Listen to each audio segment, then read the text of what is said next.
Leopards open their 2025 home slate with a rare Friday night game at Fisher Stadium. Lafayette welcomes reigning Ivy League co-champion Columbia for the Leopards' first night game since 2018. Friday is the first of 4 straight home games for the Maroon and White, who opened the season with 3 consecutive road tests. Hello, everybody. I'm Gary Laubach, along with soon-to-be Hall of Famer Mike Joseph, alongside me on the booth. On the sideline again this year, Megan Caffrey, John Leone, and Phil Ing. Lafayette coming off back-to-back wins over Stonehill and Georgetown. Columbia starts their 2025 football season tonight, hoping to continue the success they had last year, with the added incentive that the Ivy League will now participate for the first time in the FCS playoffs. So, Mike, first home game for Lafayette, first 2025 game for Columbia. It's a night game. What a great atmosphere to start the season. Well, it's nothing better. Lehigh Valley Friday night football is amazing. The Leopards get a chance to come home. That's the big thing tonight. And again, I think tonight with the Leopards 3 games under their belt, I think they're getting to their peak. I think 60 minutes of football tonight, don't turn it over, does the trick. We're going to turn it over, however, right away to Megan Caffrey. She's down on the sidelines. Here's Megan.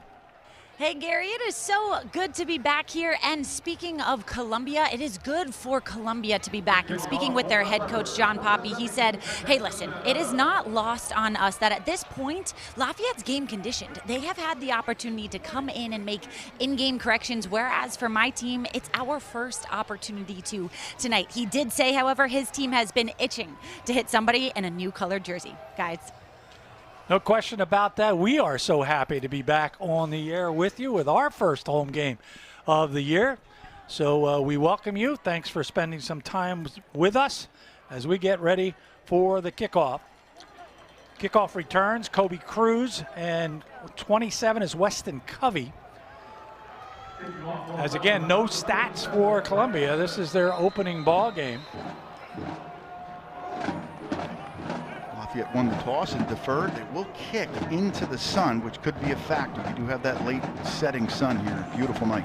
Mac Dumont approaches the football, and we are ready to play 2025 football as the ball is dropped and fumbled and picked up. And you can't run it because a fair catch was called. The ruling on the field is the receiver gave a fair catch signal, muffed the kick, and recovered at the 5-yard line. So it will be first down Columbia at the 5-yard line. Immediately a first game mistake here by Columbia. Yeah, absolutely. And not kicking into the sun. Lafayette has the sun in their face right now, and it wasn't that, but a mistake right away. You always worry about those early mistakes, and having some young guys back there can do that.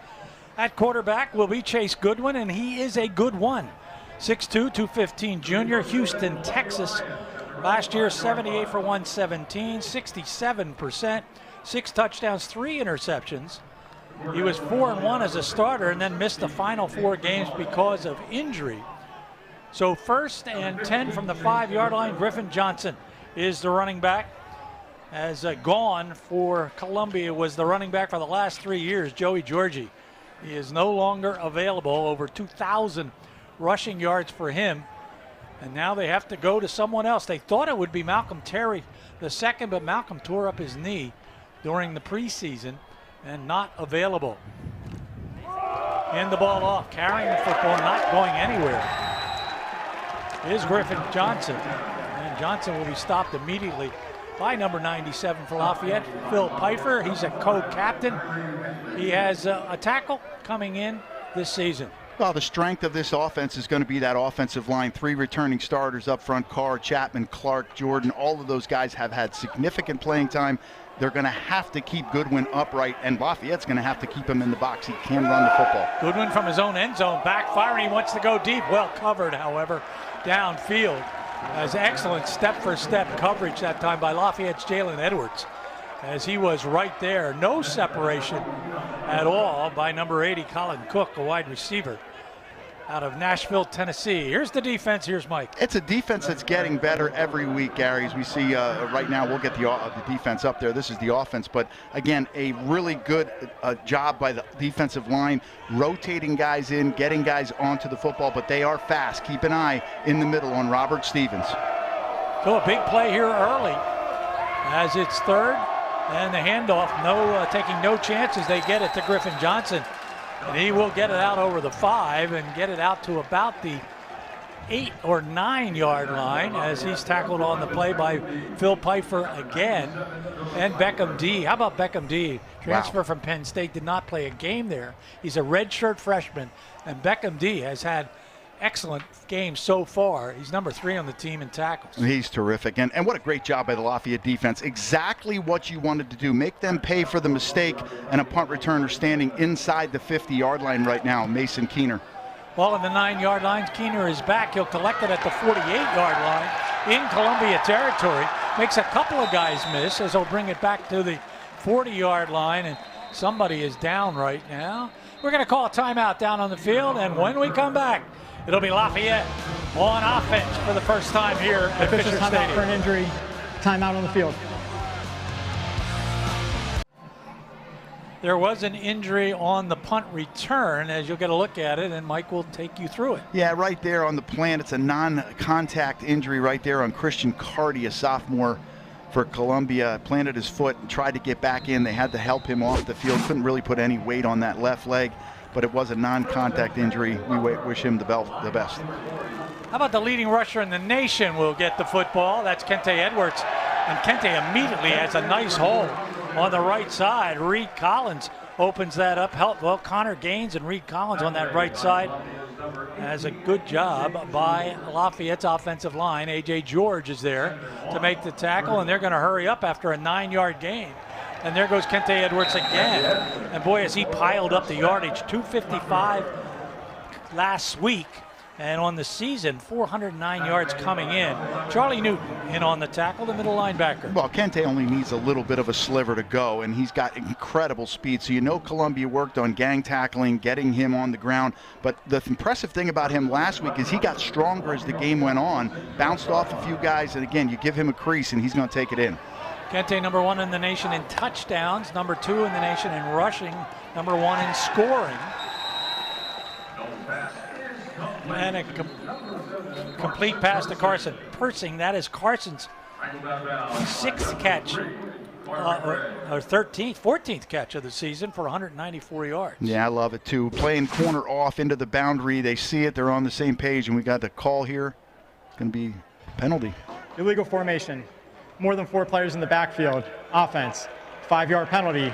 Still first down. Game clock operator, please reset the game clock to 12:38. 12:38 on the game clock. Yeah, There's good call. the offense, Mike. Yeah, we can look at the offense right there. Dean DeNoble had a really nice game, really hooked up on the outside with Elijah Stewart there. Carson Persing, Keener, all chipped in. Got to get Hosack going, but this offensive line is coming together, and it's all coming together around Sean Kinney, the local product. Persing had a good game last week against Georgetown. 6 catches, 73 yards. Again, it's Kente Edwards.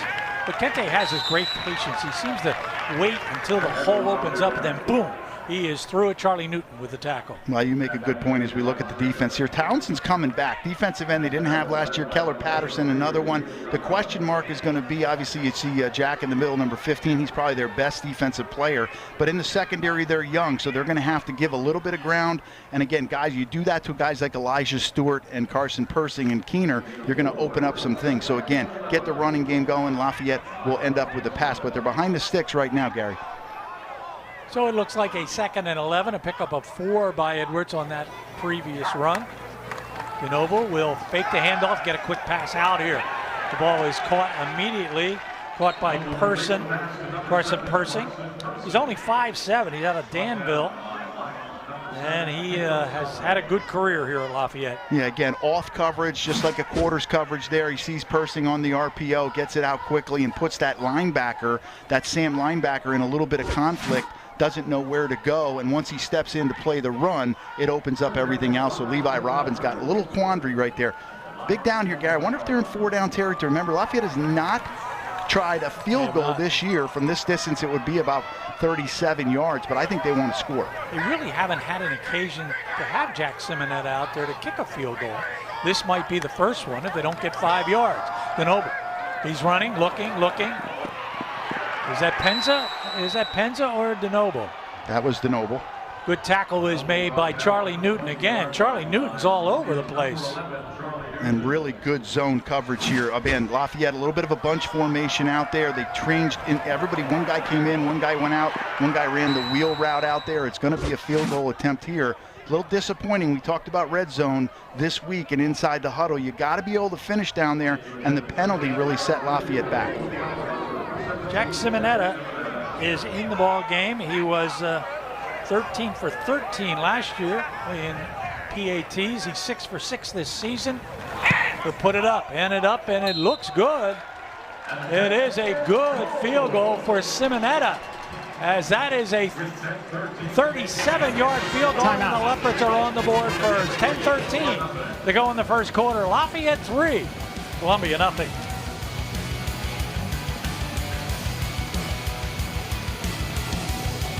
Ready to kick the ball off for the second time tonight is Mac Dumont.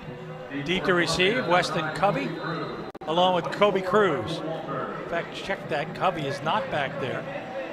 It is Walker, number 24.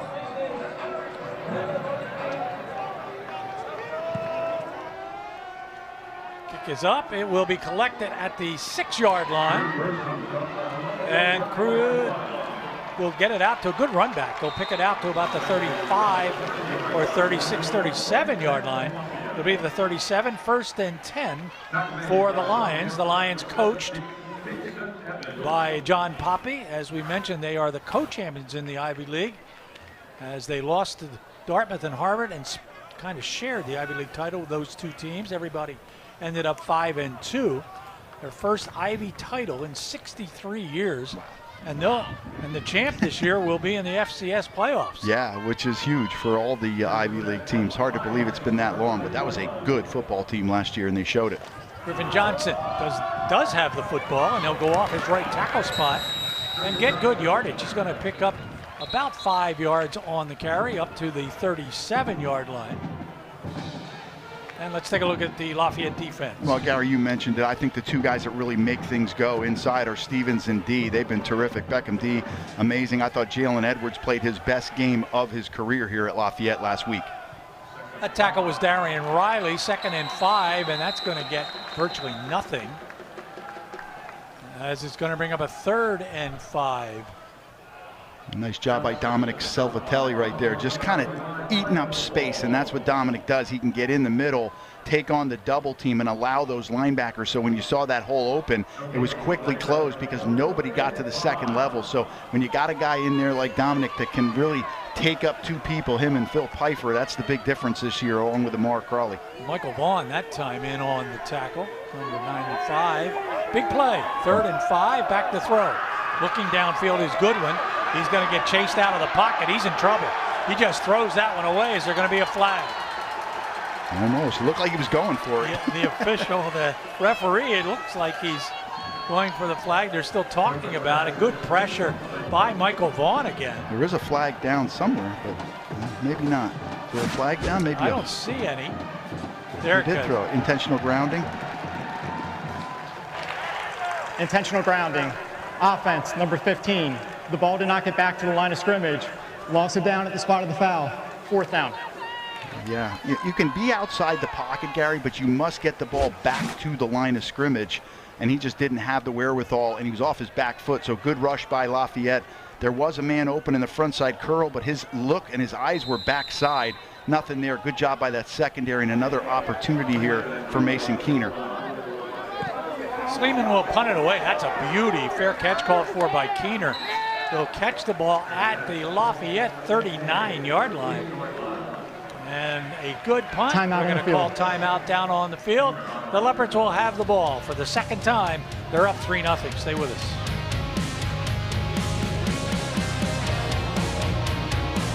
Uh, 20 carries for 115 yards, almost 6 yards per carry. 31 yards last week. Out of Bedford, Pennsylvania. Back to throw, wide, big throw, it's caught. Oh my, what a catch. That is Mason Keener with the grab all the way down at the 21-yard line, a pickup of 40 Lafayette yards. Yeah, and they're hustling back to the line of scrimmage. He had a big one last year for a touchdown against Columbia as they're back at it. This time Kente Edwards will get, no, I'm sorry, that is Weber carrying the football. There is a penalty flag down, however. Like maybe illegal motion. Boy, penalties hurting Lafayette. Illegal substitution. Oh, defense. Defense. More than 11 players on the field at the snap. 5-yard penalty. Still first down. Mike, that's why you run that hurry up. Yeah, absolutely. We'll get a look at this right here. Watch the footwork in the pocket by Dean as he resets himself. He really had both Carson Persing and Mason Keener both stacked over the top. We talked about that 2 weeks ago. When you get over the top of your corner, you want to abuse your body and stack them, not allow them to run through. And that was a beautiful throw and a great reset. In other words, setting his feet, turning back, boom, throws the football, big game. Kente Edwards is back into the backfield now, and he will get the football, look for a little space, and manage to fall forward inside the 15, down to about the 13. Coming up to make the tackle was Bullock, or check it, 29 in there on the tackle. That's Levi Robbins. And Caleb Sullivan also in there to make that tackle from his free safety position. Ball on the 13 brings up a second down. One-on-one coverage at the bottom here. You only need 2 for a first down. There goes Kente again. Kente Edwards bounces off a tackler, and he'll go 13 yards for the touchdown at the 7:32 mark as Lafayette goes up by a 9-0 score. Yeah, beautifully done on the left side of that offensive line. Again, nobody better in this league than Kinney, but watch the right side of your screen right here. You're going to get good blocking right there. Look at Basha just turn his man out. And then this is the contact balance we talked about with Kente Edwards. A lot different runner than we've had in the past, but Kente Edwards can take a blow, bounce off. He's stronger than you think in that torso, and he takes on the linebacker in the hole, bounces off, similar to what he did last week, and Lafayette going to take a 10-0 lead, hopefully. Simonetta puts it up, and it is good. 7:32 on the clock, first period, and Lafayette up by a 10-0 score. And Mike, they have taken advantage so far of every opportunity given to them. Yeah, absolutely. So watch Basha turn his man out, and then here you got Sean Wilson out. But watch the job the center does. Watch him hook his man, and then we talked about the contact balance of a guy like Kente Edwards. So watch the center. Watch him swivel his hips. Kente Edwards, beautifully done. Takes on the contact balance, skips it out, doesn't get to his legs. Lafayette with a 10-0 lead, but that offensive line, nice job on that series. No question about it. They have been outstanding all year. That has really where it was supposed to be and is the strength of Lafayette's football team coming in to this season, as they're almost all back. Brian Basha at left guard, Reed Collins at right tackle, Spencer Adams at right guard, Sean Kinney at center, Ethan Hozak at tight end, and Sean Wilson at left tackle. And think about Gary, imagine if you had 8 touchdowns in your first 4 games in your career starting, and you're leading the NCAA FCS. Wow, amazing. End over end kick will come down to the 12-yard line. Fair catch is called for. And the ball will come out to the 25. First and 10 for Columbia. And so far, they have not been able to do much offensively. They are a -8 yards rushing. And in the air, they have no yards. Good crowd here on hand. Look, a lot of kids turning out. And Friday night, man, I tell you what, there's something about it. Something about showing up. You got a good crowd here tonight. But again, a chance for the Lafayette defense to continue to establish what they've done so far, and that's stay in their rush lanes, keep this quarterback in the box, and obviously tackle like they've done all season.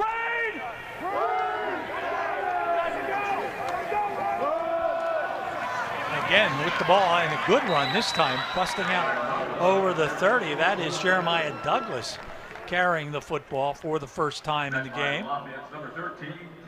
Coming up to make the tackle is Kevin Dodert. Dodert's had a good season so far. He had 8 tackles last week, 16 tackles overall coming in, a tackle for a loss. In fact, the last 2 weeks, Mike, he's had 8 tackles in both those ball games. Yeah, Kevin, terrific last week. Should have had an interception. Great job coming up from the secondary right there. But yeah, you said it, Kevin Dodert and that secondary will fly up and they'll smack you, and they did it right there to keep him short of that first down. Walter on the carry, and he got smacked as Lafayette really nailed him just as he crossed the line of scrimmage. The ball up to the 32-yard line. Really nice job by the linebacker coming up there, taking on the block and allowing the safety to run the alley. Got to get a little bit better tackling out of the safeties. They missed some tackles last week. Got to do a better job. That's in the backfield. Can they get the first down? They can.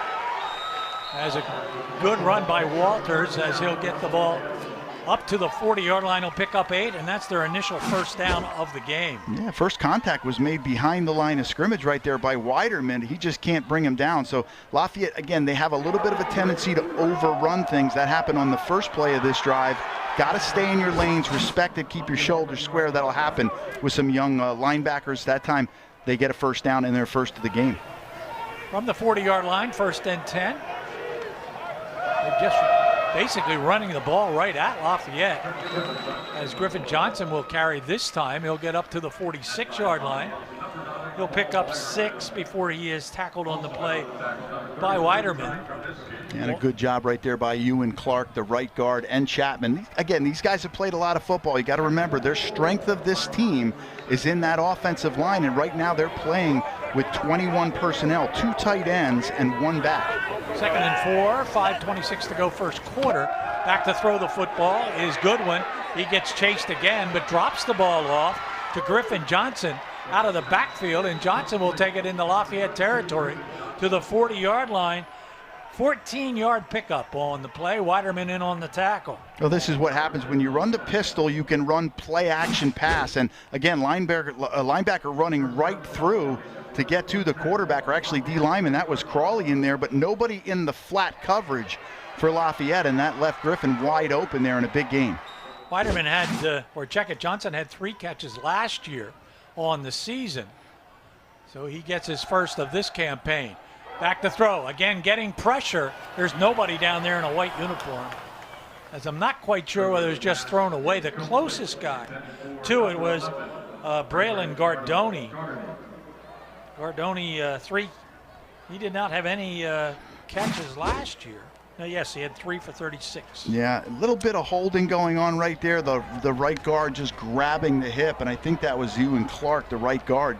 So I think you're going to get a holding call sooner or later. Lafayette's defensive line is doing a nice job taking half the man and getting into the gap on some of these play action passes. They're just not getting home right now, but good pressure. 2nd and 10.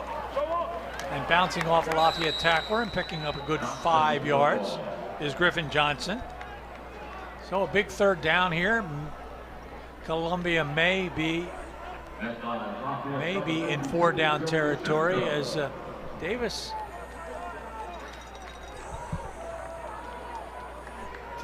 Oliver Goodwin may be shaken up. Yeah, we'll see if we get returning. We're hearing that Davis Oliver Goodwin, the safety's out of the game right now. Big, tall safety. Kevin Doder, more than capable in there. Oh, good hole opened up that time. Carrying the football is Bullock, and Bullock will get it to the 25-yard line. Another Columbia first down, a gain of 10 on the play. Watch the entire side here just collapse inside. They can build a nice wall, and this is just an easy run up the middle. But again, a good job with these extra tight ends. Lafayette on a pinch right there, bringing the guy down inside. When you bring a D end into that C gap, you must have a linebacker stepping up over the top into the outside D gap. Lafayette did not, got caught inside there. He was Rookie of the Week, was Bullock last year twice. Fired down and almost intercepted again. 2 Lafayette guys had an opportunity to pick one off, and oh my, are they looking for one. Last week, they had 5 opportunities to intercept the pass. They caught one of them, and the bad news, that was on 4th down and didn't need to be done. Yeah, just a poor throw right there. As you see Lafayette get in this throwing lane, that was Darson Genty, knocked that ball up in the air. And wow, I tell you what, Jalen Edwards had about 5 chances to catch this football. He did have an interception last week, but as you mentioned, Gary, you get an opportunity in the red zone to stop a team, you got to catch that football. Quick throw out here and getting away. Good run that time.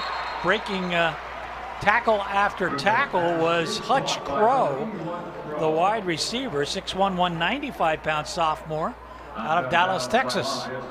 And again, Lafayette had 2 people right there at the point of attack against 1 blocker.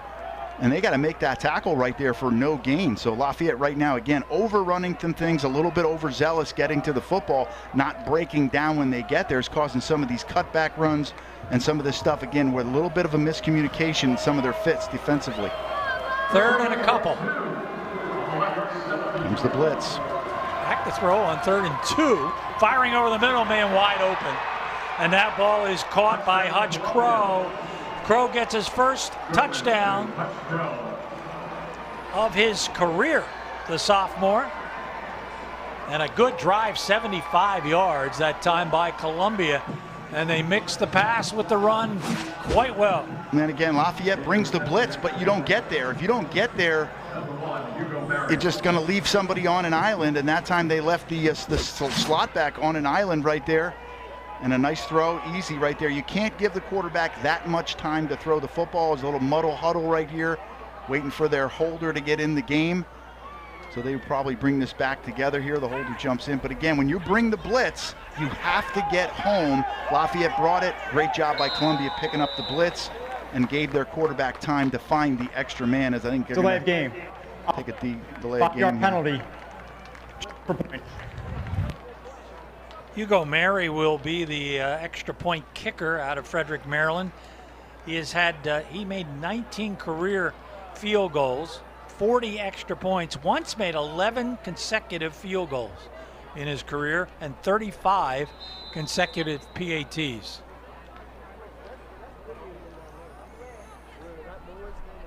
So trying to make it 10-7.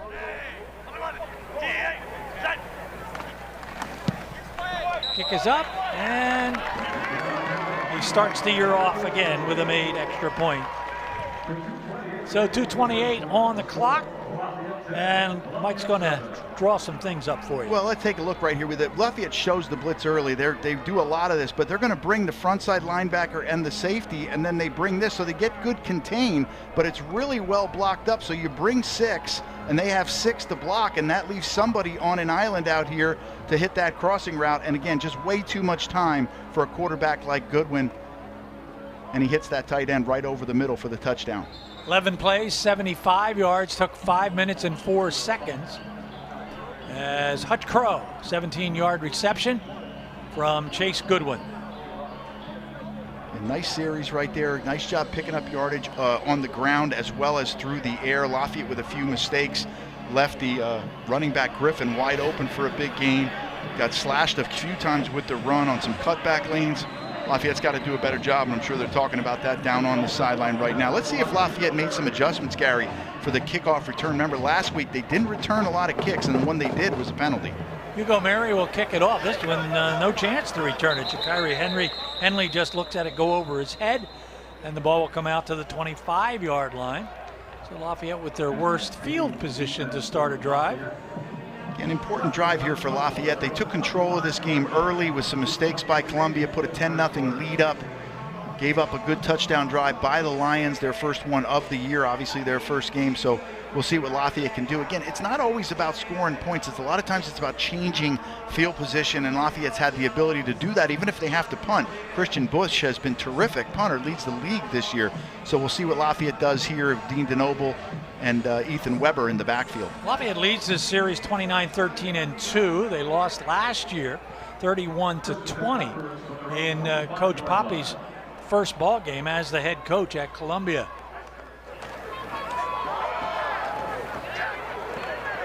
And that's a good hard run up to the 31-yard line by Ethan Weber. And tackle is made on the play by Justin Townsend.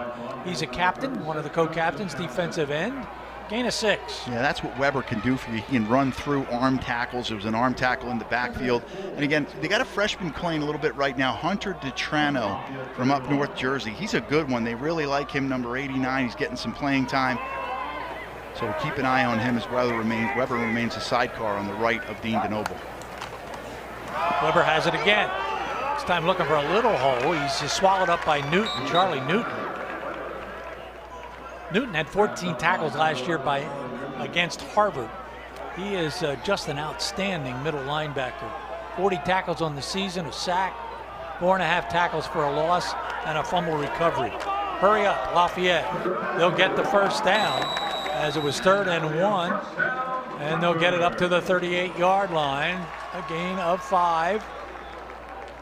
Nice series right there for Ethan Weber. Did a good job picking up that first down, 3 consecutive runs. And I think Lafayette getting to the line of scrimmage quickly, 3rd and 1. They do a lot of that, Gary. They rush to the line, they catch the defense a little bit off guard, can't substitute, and then boom, they hit you with Ethan Weber with that strong running inside. Not a home run hitter like Kente Edwards, but got to find a way right here. I think Elijah Stewart is the guy you got to hit on something. Kente gets a carry here. No, instead there'll be a pass by DeNoble as he gets the ball out to Elijah Stewart. And just like that, and there we bring it up, Elijah Stewart just passed Phil Ing for all-time catches, his 153rd of the year.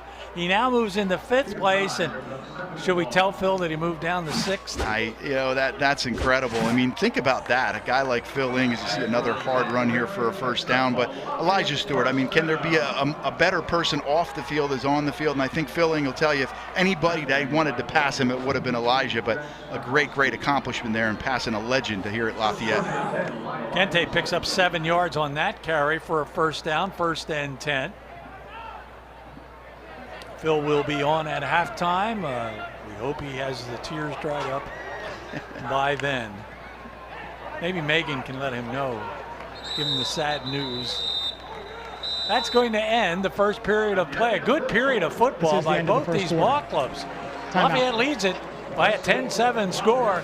You're watching Lafayette football on ESPN+. Stay with us.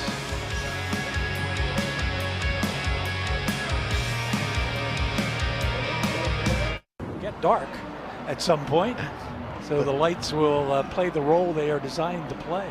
Well, the field completely in shade right now, which is really nice, and that'll cool things off down on the field. It was a warm day today, and we'll see if Lafayette, again, first down over the 50-yard line. A lot of times you see guys take a shot, trick play, something down the field, but keep your eye on DeTrano. He's in the slot at the top. He's that freshman tight end we talked about. Rolling is DeNoble. He's looking downfield, and he'll get a good comeback to the football that time by Mason Keener.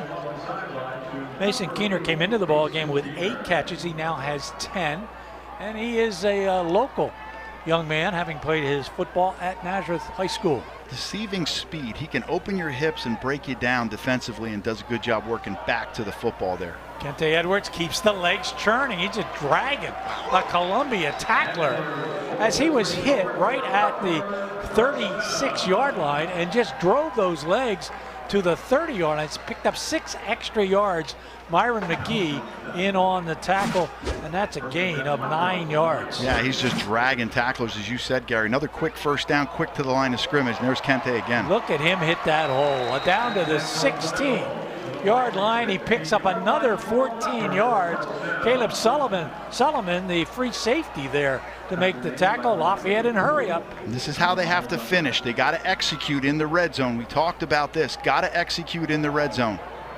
Oh, look at that. It looked like he was going to get stopped at the line of scrimmage, and he's ready for Dancing with the Stars. And Lafayette got away with a little bit of hole. Watch your eyes on the left side here as a defender tries to release right there. But a good job keeping your hands inside by DeTrano. That was another pickup of 15 or 16 yards for Lafayette. 1st and goal to go from the 5. They'll get it to the 3-yard line with Kente Edwards. Lafayette comes into the game in 5th place. They've had 8 opportunities in the red zone this year. They've scored on 6 of those. 2 of them have gone the other way for touchdowns. So again, got to execute, don't make mistakes, be patient here, use the clock a little bit. As you see Lafayette huddling, Gary, they don't often huddle. So this is going to give them a chance to regroup here, get the proper play in. I'd like to see Penza, with his legs down here. But again, the way Kente Edwards is running the football. Last week, Dean DeNoble tried to keep the ball in the run-pass option. And it's look at Kente drive. He's in for the touchdown. Oh, my. He was hit by 4 or 5 white shirts, and he would not stop his legs from churning. And he gets in for a 5-yard touchdown run. Kente Edwards at his best. 2nd touchdown of the day. Yeah, again, you said it, Gary, leg drive. We're going to get a real good look at it to see if he was down.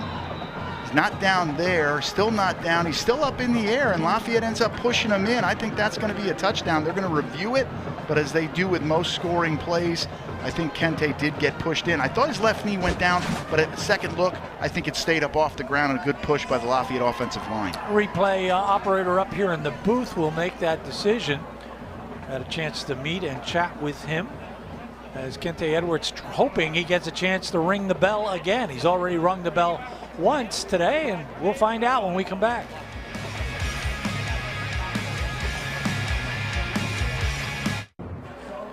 We're ready for the call from referee Justin Ackland. After further review, the ruling on the field is upheld.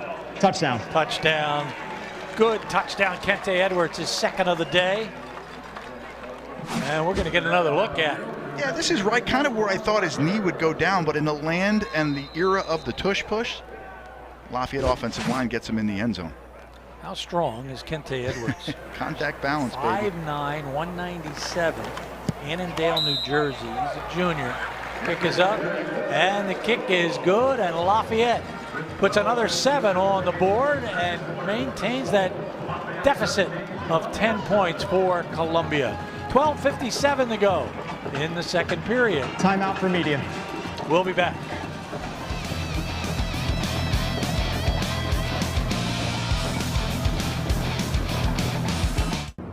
We are back, getting ready for kickoff, as the Leopards with a good drive, as they rushed for 3 yards on that run. And it was a good, solid, hard run by Kente Edwards.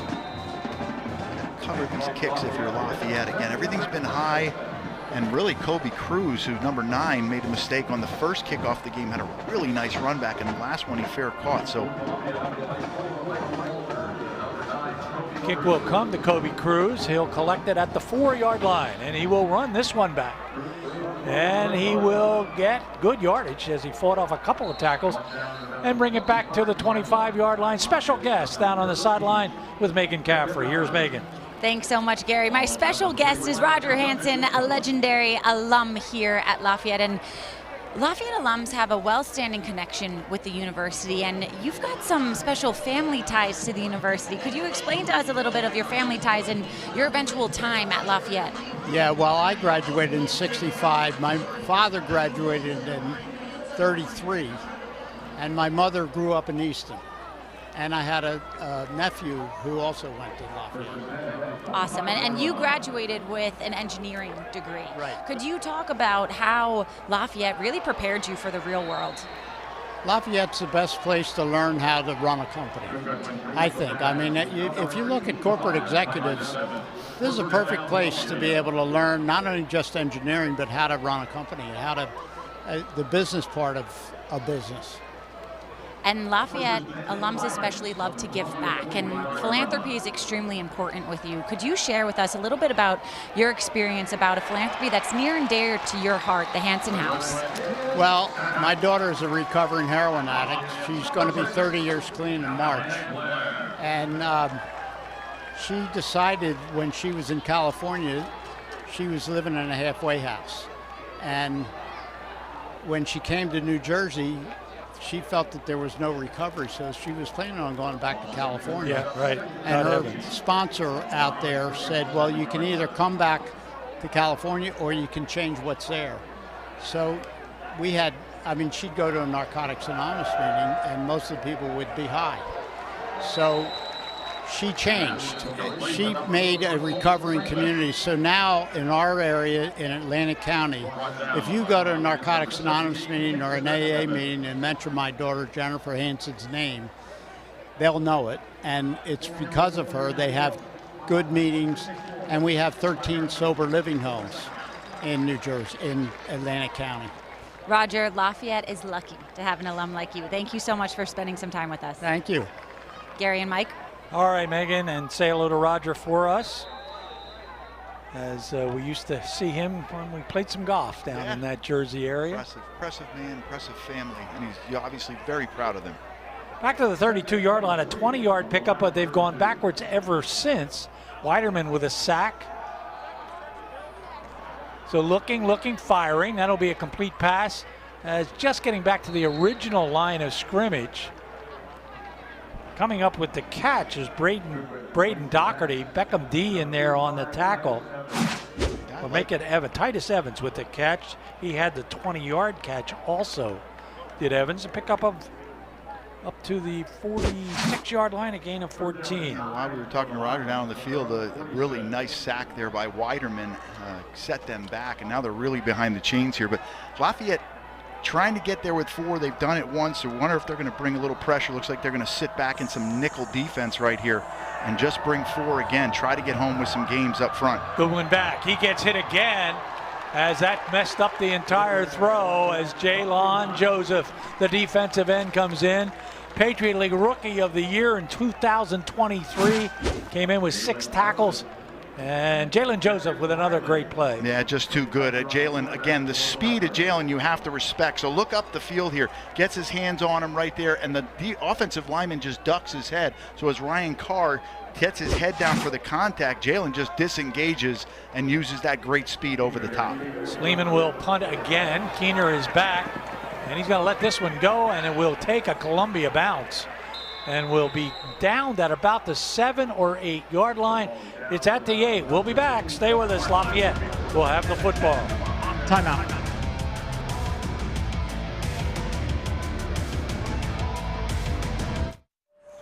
First and 10 for Lafayette from the 8 yard line. Quickly down to Megan with an injury report.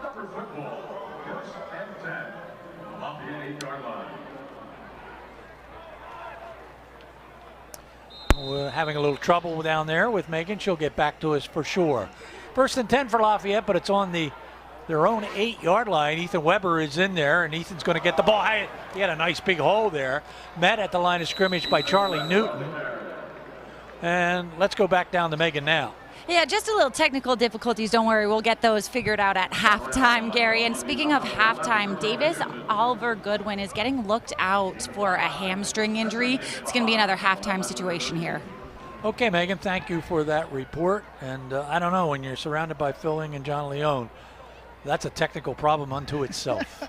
But they will be on at halftime.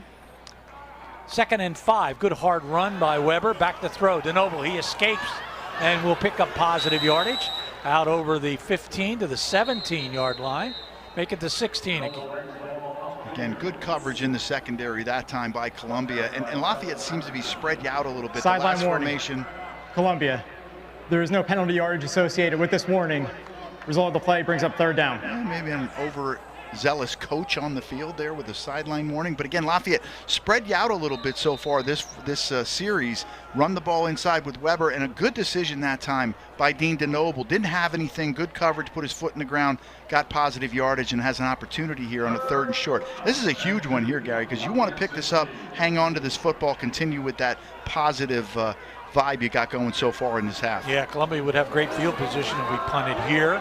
And doing a great job of escaping a potential loss of yardage is Ethan Weber, and he'll get it out to the 22 and pick up 6 and a 1st down. Tackled on the play by Jack Schmiskowski, as he is an outside linebacker. 66 tackles last year, number 3 in tackles in the season last year. Well, you said it, Gary. You know, cutting inside very quickly was Jack Similesha. He did a great job getting into the backfield, and that's a 2nd in the backfield tackle for a loss, breaking tackle that we've seen by Weber, and there was none bigger in this half than that one to keep this drive alive. Kyrie Henley in the backfield. He'll take the ball on a pass out of the backfield, a little bit of a quick toss. Tackle is made on the play. It is Mason Robinson with that tackle. Good job by Mason. Looked like Kyrie had a real big hole. If he could have broke that, he had an opportunity, but the nice job right there making that shoestring tackle by Mason Robinson to come up and kind of keep that to a short gain here. Lafayette trip receivers here at the bottom. Elijah Stewart one-on-one at the top of your screen. Keep an eye on it. Bump and run coverage at the top. That was Jakiri's 4th catch of the year. He has 61 yards on the ground. Quick toss out here. That one is grabbed. Catch by Persing. Carson Persing will catch it at the 30-yard line. Gain of 5 by Persing. And we talk so much about Carson Persing and the way he can get open. He's a terrific, perfect slot receiver. A guy that knows how to manipulate zone coverage. Same thing with man-to-man. That time he sits down in the zone. A long throw for Dean DeNoble, but complete. And again, Lafayette, this is what we talk about on schedule, Gary. 3rd and 1 to 2 are great downs. You just got to convert them. From the 30. He'll hand the ball off. Quick step, jab step by Jakiri Henley, and he did not get the first down. He's going to be a yard shy at the 31-yard line. Yeah, that was going to be close there. Jakiri made a nice cut to the backside A gap. And again, I don't think there's much of a question here. You don't want to swing momentum. Lafayette has done that a few times in the first part of this season. Got to be able to pick that up. I thought maybe there you bring in Penza. We haven't seen Penza really in about 3 quarters play. I thought that would have been a perfect opportunity for Jason Penza to bring his running skills into the game. Here's Christian Bush coming in to punt the ball away. He's got a couple of 57-yarders. Covey is deep to receive it. He is averaging 43 yards per kick. He's had 2 inside the 20. And there's a good kick again. This will be collected and mauled immediately is Covey right at the 26-yard line downfield. Good play is Danielle Lepovsky. And nicely done there, getting Or down was that the field. Jalen That was Edwards? Jalen, yep. A lot of number 2s both sides. We just had an injury update on Davis Oliver Goodwin, who wears 7 for Lafayette on defense. Persing wears 7 on offense, and you were right, Gary, was number 2. But Jalen Edwards getting better every week. Played his best game as a Leopard last week, covering on special teams as well there. So Columbia 1st and 10 from the 26 as Bullock is in. Bullock is 6 foot 220. He's out of Kansas. He's a senior. Lafayette with a blitz. Carrying the football is Goodwin for the first time in the ball game. Goodwin had 54 yards rushing last year, 2.2 yards per carry. Gets it to the 33, a nice pickup of 7 yards. And a nice move on Weiderman. Weiderman right in the hole, unblocked. And again, Lafayette a couple of times overrunning things, not staying inside out. That time he missed tackle by Weiderman, would have kept that to a short gain. Otherwise, he picks up 7. In the backfield is Walters. That's Michael Walters. And that'll be good enough for a first down up to the 37-yard line. A gain of 4. A lot of faces out there for Lafayette you may not be familiar with. Dante Jackson is in there right now as a defensive back, number 10. Xavier Johnson as well. Also Christian Watson, who they're really high on in the secondary at corner here at the bottom. Keeping the ball and rolling is Goodwin. He'll fire. He's got a man open and then dancing his way around a couple of tacklers. And that's a good catch, a good throw. Catching the football is Jordan number 85 Kelly. must leave the game for one play. His helmet came off. As somebody lost the helmet. Dante Jackson in on the tackle. And a good throw here. Evans again. Again, just Lafayette overrunning a lot of things. That time Edwards coming down to make that tackle, overran it. Watch him here. Back just going to overrun it. Another guy overrunning things right there. Got to break down right there. Kevin Doder with a missed tackle. Lafayette more missed tackles so far in this half than they've had really all season. Titus Evans now with a couple of catches for good yardage. And again, good pursuit by Lafayette. One thing they've done extremely well so far this year is tackle. They are outstanding tacklers. It means a lot to get guys back. Obviously, Amir Crawley back in there, Pfeiffer back in there. Salvatelli played a lot last year, and you can see how strong he is and does a good job pursuing down the line of scrimmage. Comes the blitz again. And keeping the football this time is Goodwin. Goodwin will get to the 35-yard line.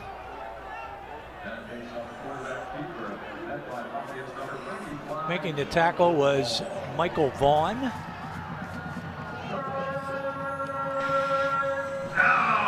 That was Caleb Sanchez in there running the ball for Columbia. He's just a sophomore. Did some running last year for the Lions, so he gets a chance to carry the ball. He's a big kid, 6'4", 220, out of California. Designed run that time. Lafayette, another blitz here coming up the middle. They don't get home. Ball is caught. That will be good enough for a first down, driving all the way down the field. Catching the ball is 86 Braden Doherty. Doherty, the tight end. And well picked up by Columbia. Lafayette again brings 6 on the blitz. Everybody found a man. Good pickup in the backfield by the running back that time in Walters. Everybody picked up another clean pocket on a blitz. So Lafayette's going to have to look to overload. You bring 3 and 3 sometimes. Carrying the football is number 21 or 24 out there. That's Walters again with good yardage. And boy, how critical now was that third down where Lafayette did not get the first down. Columbia just driving right down the field. They get it to the 18. That's a gain of 6. And good balance by them too, doing it both on the ground and through the air, and a couple wide open receivers against Lafayette. But again, if you're going to bring some blitz here, you got to bring it where you're overloading a side, so you know someone's going to get home. Lafayette not able to get home so far, and Goodwin doing a good job staying in that pocket. Good look at the Lafayette sideline. And that's a good open field tackle by the Leopards. Again, carrying the football was Michael Walters. Tackle made on the play by Dante Jackson, the safety. Defensive coordinator for Lafayette is Mike St. Germain. Has the entire staff basically back for head coach John Troxel. John in his 4th season, 21-17 overall. Wow. And he has himself a Patriot League championship. Miscommunication right there. The personnel, I don't think, was right by the Lions. This is the 2-minute timeout. We have our 2-minute timeout as Lafayette will take a 17-7 lead into the timeout, but Columbia is driving, so stay with us.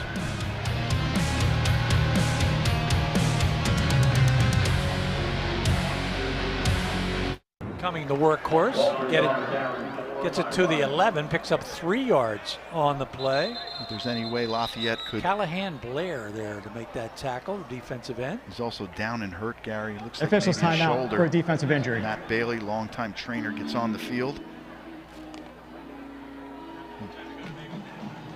Callahan is a transfer from Vanderbilt.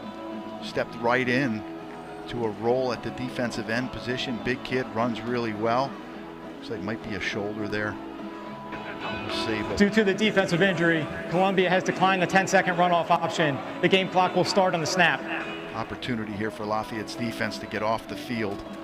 Coming up, the Coca-Cola Field goal. halftime report as John Leone, Phil Ing, Megan Caffrey will be down on the field. Mike and I will take you through highlights and stats. Stats presented by Nacy Printing and the highlights presented by Astound Television.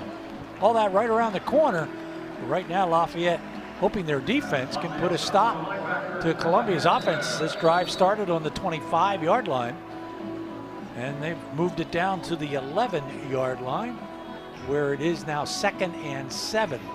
They are 1 for 1 in the red zone. Remember that beautiful pass over the middle that cut that lead to 10-7. Walter stays in the backfield with quarterback Chase Goodwin. Goodwin's going to drop back. He's going to get some pressure. Firing into the end zone, wide open. And he overthrows his intended receiver, but Lafayette's going to be charged, I think, with a personal foul, late hit on the quarterback. And this is what they did last week as well. Twice they had coming in. One time it was Personal Robert foul. Stevens. Roughing the passer. Defense, number 8. Half the distance to the goal. Automatic, first down. Called on Darson Genty. Again, Genty just gets there late. You've got to pull off right here. The ball is gone. I don't know if he hit him low. Maybe we can get another angle at it here. Here's a great look at it right here. I don't see that at all. I just don't see it. Unless they called it on Jalen Joseph, number 1, who hit him a little bit higher around the helmet area. But I'm not quite sure. Yeah, I didn't think that was roughing. From the 6, first and goal. Griffin Johnson in. Johnson with the ball. And Johnson will get to about the 3, maybe the 4. Good gang tackling by Lafayette. He'll get to the 4, pick up 2. Tackle made on the play by Dante Jackson along with Callahan Blair. One thing Lafayette's defense is fast. They can get off of blocks and run to the football. Blair, a transfer from Vanderbilt. Big kid, 6'5", 231. He's a sophomore. Let's see if Lafayette brings a little bit of pressure here. Again, they're showing it. Lafayette shows a lot of blitzes. Utilizing the tight ends. Those are guys that can make plays. Johnson driving, he's got a touchdown. He's in from the 4-yard line. As Griffin Johnson will get the score and bring Columbia right now back to within 4 with 59 seconds to go. So the Leopards will have about 1 minute to see if they can make something happen and get a dual possession, as they'll get the ball to start the second half. And again, Lafayette, they're just getting a little bit out of their rush lanes. That time you saw a couple guys get up the field as the muddle huddle here. We'll get them set up, bring them back in, and then kick the extra point. But Lafayette is much to blame for that touchdown, as you give credit to Columbia. Hugo Mary in the kick the extra point. It's up, and it is good. He is pretty much automatic. 17-14 now on the scoreboard as Columbia will kick off to Lafayette. Well, this kind of goes with the way Lafayette's season has gone, Gary. A good 5 minutes, 10 minutes of football, and then kind of where they lose a little bit of concentration, lose a little bit of energy, and you see Columbia, who again, Columbia, very good team. They can move the football down the field, but the mistakes that Lafayette's making defensively, overrunning, missed tackles we haven't seen all season, the late hit on the quarterback keeps that drive alive, doesn't bring up third down. And so, again, some good and some bad. But, again, consistency is the issue that Coach Troxel and his staff are dealing with right now with a young team. And, again, a lot of times it centers around 3 or 4 plays in a ball game. And they had that 3rd and 1 and didn't get the first down. And that gave the ball to Columbia, and they took full advantage of it, driving down the field 75 yards. The last kickoff had went into the end zone in the opposite direction. We'll see if Lafayette gets an opportunity to return this one here. Remember, Ja'Kyrie Henry took one 90 yards last week, called back by a holding call. We'll see what happens here. It is Page and Henley back there. It will come down to Henley. He calls for a fair catch. It'll come out to the 25. So no time off the clock. That's the good news. And let's see what the Leopards have in a 1 minute offense as opposed to the 2 minute. 1 minute offense. 3 timeouts, got a lot of time here. Again, what you don't want to do is turn it over, so you want to get off to a good start here. You're starting at the 30 or the 25-yard line, which is nice. So you want one explosive play. If you can get an explosive play, get an 8, 10, 12-yard gain, then you can open it up, come right back to the line of scrimmage, and you have timeouts in your pocket. So I'd like to see Lafayette use the middle of the field, Gary, something they haven't done. Maybe a tight end, Hosick, down the middle of the field. Maybe get Carson Persing in between the hash marks. Everything they really throw is boundary and sideline. Well, we've seen Kente Edwards go 70 yards and 51 yards. So he needs a small space to put up 6. Fake the pitch, back to throw. DeNoble will fire downfield and throw it away, I think. The only one in the area was Keener. Well, they were trying to get the ball to Hosick on that fake quick jet play and then get the tight end who arc releases down the middle. I think he had him, but obviously Dean did not see it that way. Maybe a linebacker had gotten into his vision lane as you go incomplete on first down. That Columbia drive, 11 plays, 75 yards, took 5 minutes and 27 seconds. And the ball off to Kente. Kente will get it up to the 30, pick up 5. And it's going to bring up a 3rd and 5. Nobody's stopping the clock. It's running. I was thinking Columbia now would take an opportunity to stop the clock and maybe get the football back with 30 seconds. But I think the way they played in the first half, up and down, similar to Lafayette, they probably just want to get in and talk about it. And I think Lafayette's in a position right here where they're willing to go in with the lead at halftime. I agree with you. They would have stopped the clock, obviously, if they thought otherwise. They might be able to run it down and then try to throw a bomb yet. Well, you see that first play, they're trying to get a chunk play on first down, and something got in the vision of Dean DeNoble to Hosick on that quick seam route. So they were trying to get the ball in the middle, but a pretty good half by Lafayette so far. A few mistakes they need to clean up. They'll get a penalty here at 4 seconds. Timeout. Or delay a game. Lafayette. Nope, they called a timeout. The first of the half. No 30 penalty. seconds. And I would assume they're going to take a knee here or throw a bomb. Yeah, I guess they just didn't want to give up the 5 yards in a penalty. You have an opportunity here maybe to throw a Hail Mary. I know Dean's got a strong arm, but that's probably a 70-yard throw. I don't think you want to take any chances. Go in with halftime lead. Probably should have been up another touchdown. But again, a lot to talk about at halftime for both teams. And I'm impressed, Gary, with the way Columbia came out. Pretty clean half, didn't turn the football over, had the one mistake on the kickoff. But this being their first game, Lafayette's 4th, not a bad half for Columbia. 184 yards total yards for Lafayette, 162 for Columbia. And this is a good ball game. Obviously, no one has taken control. And let's see what the Leopards decide to do here in the final play of the first half.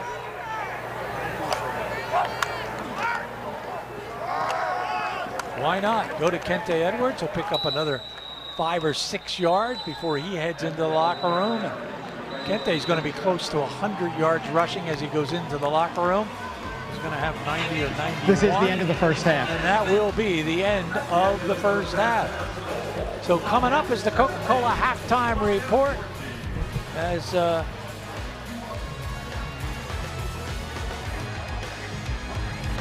we'll call a timeout down on the field. Stay with us.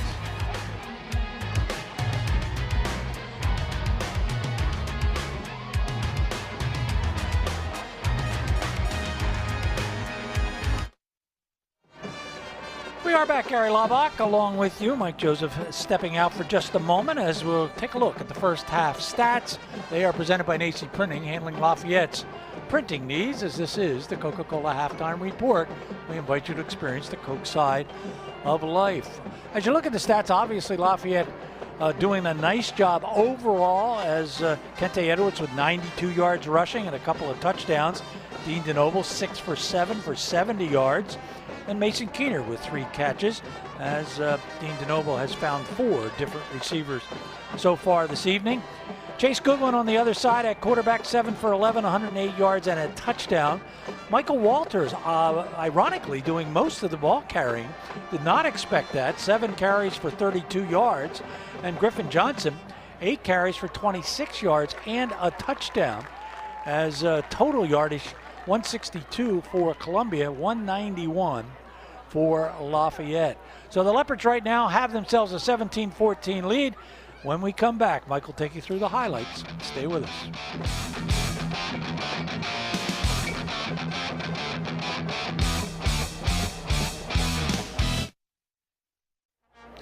We are back. Time for the highlights as they are presented by Astound. RCN is now Astound Broadband. Visit astound.com today. Here's Mike. That was a beautiful throw right down there. 40-yard gain, setting up Lafayette's first touchdown to Mason Keener. He came into the game with 8 catches. He's got 2 tonight. And then you just see that contact balance we talked about by one of the better running backs in the league, young Kente Edwards. He's got himself close to 100 yards, 92 so far for this first half. And then again, just Lafayette with a few mistakes here. A nice catch here. Johnson's been a big part of their offense. Bullock did a nice job getting some carries, some bigger holes right there. Again, Lafayette getting washed across. And then you see Lafayette bring the blitz here, and Hunter Crow takes it in for the touchdown. That cut the lead right there from 10-0 to 10-7. And then Lafayette again trying to get the ball and get this guy started here. The offense goes really sometimes through Elijah Stewart when they get that quick game out there. Again, a good strong run here by Kente Edwards, dead up the middle. Then he's going to get pushed in here. Again, his knee doesn't go down. They took a couple looks at this. Lafayette gets that ball into the end zone with a big push from their offensive line. It was reviewed. It became a touchdown. But Columbia coming right back. Again, we saw Goodwin. He's got a nice strong arm. This guy here, Titus Evans, has been a little bit of a problem. He's got a couple catches in the first half, and they're going to end up getting a roughing the passer here on this play. We'll get another look at it. Watch the hand to the face by Jalen Joseph right there. The hand to the jaw underneath, probably not needed. It wasn't on Darson Genty. They called it on number 8. It actually was on number 1. And then a good strong run here by Johnson to get the ball into the end zone. He's got 26 yards there. And they spread it around. Bullock 10, Walters has 32, Johnson 26, Lafayette with the lead at half. We'll go down on the field when we come back. Stay with us. As we welcome you into field level with Lafayette leading 17-14 over Columbia. Hi everybody, Megan Caffrey, joined alongside John Leone and Phil Eng. And Phil, I'll start with you. Let's talk a little bit of Lafayette offense and Kente Edwards, excuse me. You can't talk offense without talking about him today. Of course, right? And before we do that, I'd give a little accolades to the front line of Wilson, Basha, Kinney, Adams, and Collins. They're the ones giving that push, providing that push for him. And I think what's different, and I think Mike Joseph pointed this out in the first half, is that not only is a kid that is explosive and hit that hole and give you the big play, but he'll take contact and bounce off of that and gain the yardage. You know, we haven't had that for a while here at Lafayette, and he's that type of kid. Obviously, 92 yards. He's averaging close to 7 yards a carry.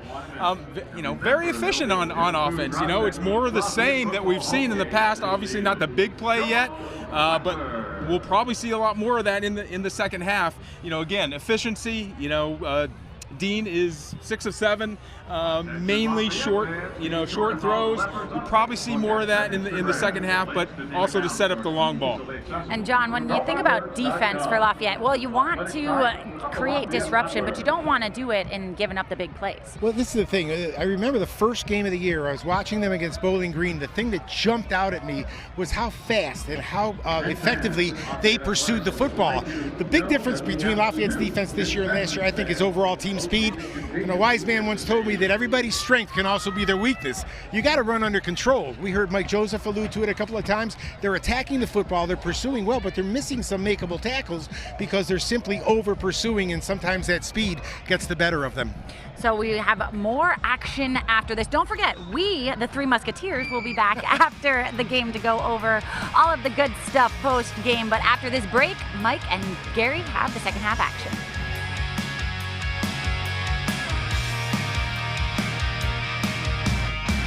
First half performance, saying they played really poised. He did say, however, he needs to see his team do better on their third down conversions. And just an injury update for you as well. Davis Oliver Goodwin will be out for the remainder of the game. All right, Megan, that's not good news. Lafayette does have the lead at the moment, and the Leopards will get the ball at the 25-yard line. Columbia on defense, and Lafayette again has had that 10-point lead reduced to just 3, and they'll bring their offense out on the field. Good first half for Kente Edwards, as we mentioned, 92 first half rushing yards, and it's becoming kind of typical. Last week, 255 yards. Together a really good day so far. We'll see what Lafayette does here coming out in the second half.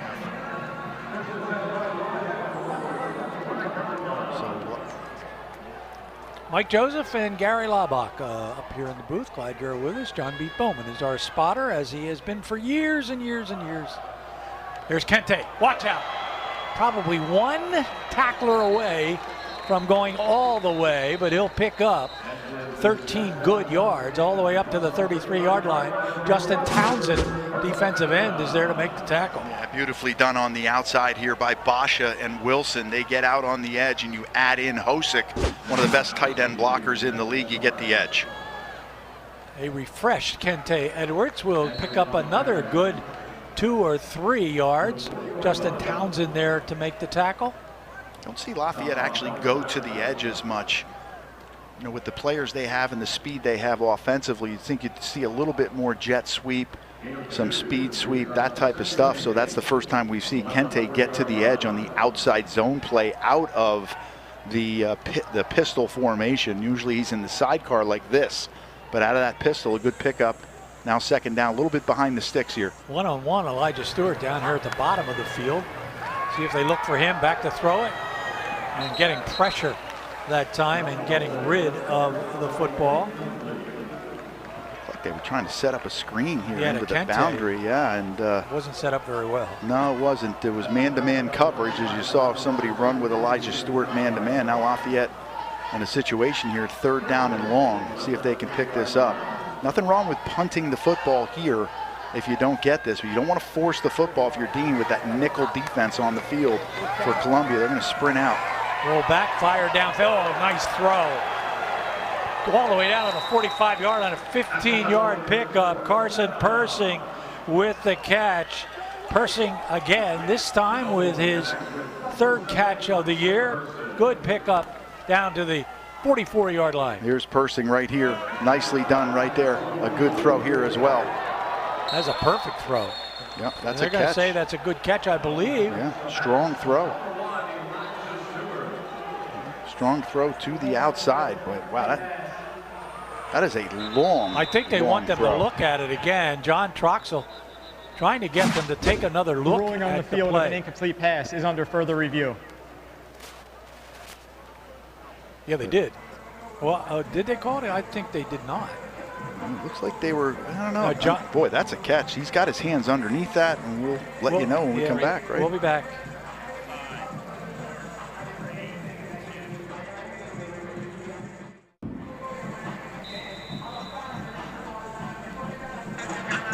After further review, the ruling on the field is upheld. Incomplete pass, second down. We're a little surprised by that. We had an opportunity. You'll get it too to look at it, but the angle isn't quite good enough, I think, Mike, even though it looks like he cradles that ball. Boy, the second angle we have from behind here, watch the way he uses his left shoulder to dip underneath the defender. I thought he made that catch, but Lafayette now with a 2nd and long. Right there, I thought he had that one. 2nd and 10, back to throw. Dean DeNoble, this is a straight out quarterback draw, and it'll be good enough for a first down. Dean knew exactly where he wanted to go down. He needed 10. He got 10. 1st and 10, Leopards at the 34. Tackle made by Schmikowski. How about our trivia question of the night, presented by Lehigh Valley Health Network, the team that cares for the Lafayette Leopards. Give it to you in just a moment as we look at this play. And Lafayette with good yardage. They'll get the ball to the 24-yard line. Lafayette last played a night game at home September 7th, 2018. Whom did Lafayette play, and who was the coach for Lafayette? Well, I like that question. I don't know if I got the answer. That's a good one. But Lafayette, you see them obviously, when they pick up a first down, they go right to the line of scrimmage to try to catch the defense with the same personnel on the field. Because if you don't substitute, the defense can, but has to take it on quickly to get their players in the field. So Lafayette again here trips to the bottom. Kente Edwards can take it to the house at any time. This is that red zone, approaching that red zone again here. This is Penza. This is Penza. Penza, a very quick run, and he does get the corner. Didn't look like he was going to get anything out of that. But Jason Penza, the sophomore, good runner. He had 74 yards on 12 carries coming into the game. Charlie Newton is there again to make the tackle. No doubt that Charlie Newton is their best defensive player. Well, they brought Penza in right here to run that quarterback follow, and they ran it right into the blitz, so a good call by Columbia as they had the right defense for the right play. But a big 3rd down here for Lafayette. They're right on the edge. This would be somewhere around a 45-yard field goal. Penza gained just a yard on that play. There goes Kente with that great cut, and he's got a first down to the 21-yard line. Caleb Solomon is there to make the tackle along with Liam Donaher. And Kente Edward continues to pick up big yardage. That is a gain of 7. A nice job by Spencer Adams and Reed Collins on the right side there, as you're going to get a quick throw here to the outside. It'll be a short gain. It'll be to the 16-yard line. That's a gain of 5. Good first down. As Mike said, stay ahead of the sticks. Eli Stewart there with a catch. We're in the red zone again here. Lafayette, again, they're pretty good today. They've scored twice. They do have a field goal. But this is where the area where you got to have touchdowns, especially in a 3-point game in your opening drive here of the second half. Again, trips to the top. Let's see if they maybe try to get the ball down. It's unbalanced to the top of your screen. Your 2 backs in the backfield now. Lafayette's going to take a timeout. And Lafayette did not get that play off in time. And that forces a Lafayette timeout. And that's kind of a mistake there, Gary. You want to save those in a tight game. You don't want to give away timeouts. They had 3 at the end of the first half. Now they're down to 2. We'll see if that plays into the second half of this game. So timeouts sometimes can be precious. We'll take a timeout. It's not so precious. Stay with us. One of these wide receivers, a lot of times they're hitting Persing on the kind of zone read slant play, but you'll see Columbia, they don't bring a lot of pressure. They play a lot of coverage back there, so there's a lot of hands, a lot of bodies, as you're going to see the trips formation go to the top of your screen here and unbalanced to the top. So see what offensive coordinator TJ DeMuzio has in his bucket of plays. Elijah Stewart is actually ineligible at the top of your screen. It's Kente again. The patience, waiting for a hole to develop. Not much developed there. Liam Donager is there to make the tackle at around the 13-yard line. So a gain of 3 brings up a 3rd and 2. I think Lafayette thought they could pop one in there on a 2nd and short. Now they're down to 3rd down. Not been great on third downs, less than 50% for this game. Got to find a way to pick up this first down here. 2 backs in the backfield again. Kente again. Kente bounces off one, but he can't get more than, he gets to the 14. He actually lost a yard on the play. I don't know. That's kind of odd. The play, I guess they think that we're going for it on 4th down, and that's what it looks like they're going to do. But 2 running plays that really have gone nowhere. Trying to bounce that, and a really nice job on the outside there by Charlie Newton's played a whale of a game. 4th down. See if they put the ball in the air here. They're going to roll out to Noble. They'll fire wide open downfield, headed to the end zone, but getting knocked down as the ball is caught by Mason Keener. Keener will take it down to the 3-yard line, a pickup of 11 yards. Yeah, again, too much cushion by the corner. That was way too easy for Mason Keener. Kente easy. One good move, foot in the ground, and go to his right, and the hole wide open. Great job by that offensive line. Yeah, and I think the thinking there by T.J. DeMuzio, the offensive coordinator, and Coach Troxel was we're in 4-down territory. As you see, Reed Collins had a really nice series there. Again, just get everybody on the edge. What a job by Spencer Adams there. And also Reed Collins just opening that up, and the sophomore walks it in for the touchdown. 3rd touchdown of the day for Kente Edwards. He came in with 7. He now has 10 touchdowns on the year. Extra point is up. The extra point by Jack Simonetta is good. And Lafayette has themselves a 10-point lead again. 9:21 to go. You're watching Lafayette football on ESPN+.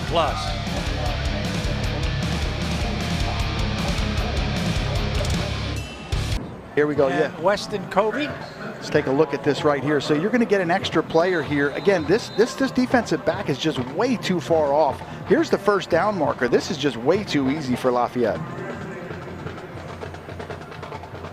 Here you get a look at the big play as Lafayette kicks the ball off down to a no fair catch call at the 3-yard line. That's Cruz. Cruz will take it up, and he has rushing. Plenty of room. He'll get knocked out of bounds. He takes a pretty good shot, no flag, at the 44-yard line. Yeah, Cruz is a really good runner. He runs out, gets hit out of bounds there, and again, no call as Max Dubon puts a hit on him. Watch this hit right here as he cuts to the outside. Really good block there as well, and watch him come all the way into your living room and knocks over all of the refreshments. That's the kicker making the tackle. That boy, Mac. He might move into the linebacker position with that hit. Ball on the 44-yard line. Good return. Yeah. His dad, Jeff Dumont, was a defensive back here with me. A very good defensive back. Tough as nails. Yeah. I'm thinking it might be a targeting call on the block because somebody came in on our first angle and it looked like there was either a crackback block or something that happened to a Lafayette defender. And I'm thinking it was actually happened to Derek LeBeau, who actually got hit late from the opposite side. So maybe we could run it back and take another look at it. But I think we might have a targeting call here, which would really set the Lions back. The last Lafayette drive, 14 plays, 75 yards, 5 minutes and 39 seconds. Here's a look. Yeah, again, this isn't the end of it here. We gotta have to take it back a little bit further. A little bit of a face mask right there, but it was far beyond that, back to around the 25 or 24-yard line, where one of the Columbia defenders kind of came from outside and ended up taking out a Lafayette player really high around the head and neck area. Here, you're going to see it here. Maybe if we can get another look at it.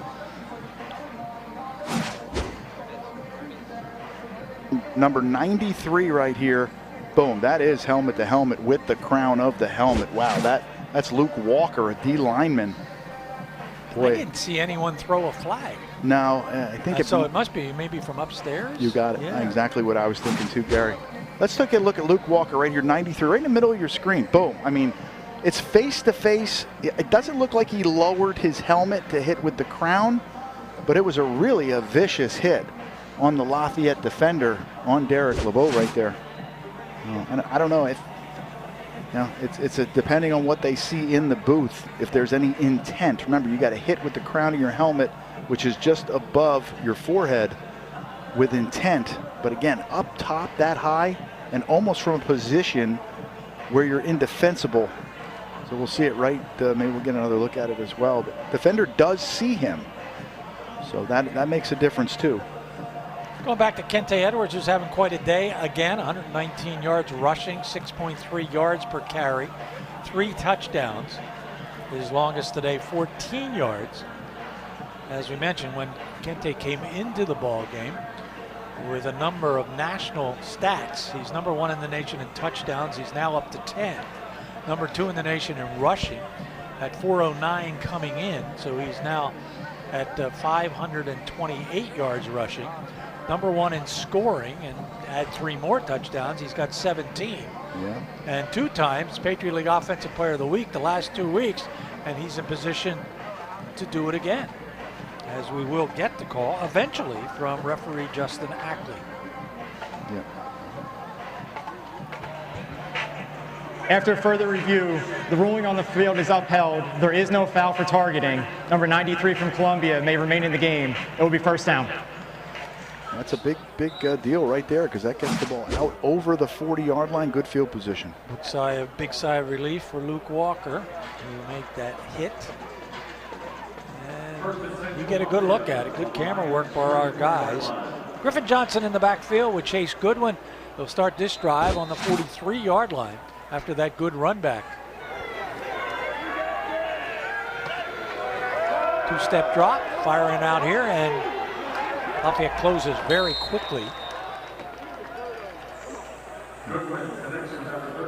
Nice job coming up there by Christian. Beckham D is in there to make the tackle. Christian Watson did a good job coming up as well. Just these linebackers a little bit overrunning a little bit here. Very active and good speed, as John Leon pointed out at halftime. Johnson in the backfield. He'll leave the backfield and intercepted.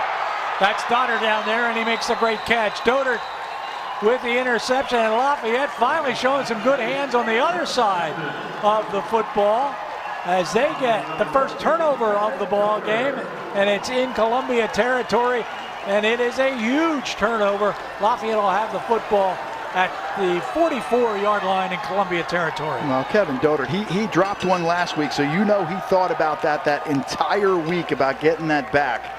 And what a job he did there from Fort Worth, Texas. Again, we always talk about throwing from one hash to the opposite side of the field. It takes long. That's like a 30-yard throw all the way to the outside, and what Dotter does is he gets underneath it. Anytime it's quick game like that, you want to get width and not depth.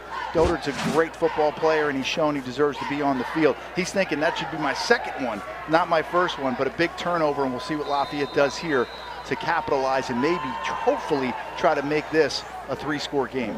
They very often go big after a turnover. Ethan Weber in the backfield with Dean DeNoble. See if they go for it all. He's rolling, he's looking, he's firing. He's got his man, and catching the football is Carson Persing, and able to turn it upfield on a good play as Caleb Solomon is there to make the tackle, the free safety. But at the 26-yard line, Mike, that's a 18-yard pickup. I love watching Carson Persing. I mean, he does everything right. He blocks downfield, he makes catches, he can. Another one to the outside. There's a penalty flag there. It's in the area of holding, so we'll see this. That one hurts a little bit. Persing again with the catch. Or Keener, I'm sorry, number 8. A lot of times it's because of games up front. A D lineman takes a gap. Columbia players down on the field. I think this might be on Reed Collins. You get a cramp maybe. Holding. Offense, number 70. 10-yard penalty, still first down. Officials timeout for a defensive injury. It is Reed Collins, the young man from Jacksonville, Florida, with right tackle. Yeah, that's what happens sometimes. You know, you get a defensive end on those situations where Lafayette's doing a little more sprint out tonight, a little bit more changing the launch point for Dean DeNoble. And when you're blocking up front, you know, and you get a move to the inside like that, you kind of get your weight setting up in your pass set, and somebody takes the inside, you don't reset your feet or reconnect in your reach, and that's what happened to Reed there. That's a big penalty. So who Lafayette comes up with right here probably needs just to pick up 6, 8, 10 yards and get this to a manageable second down. 1st and 20 is tough.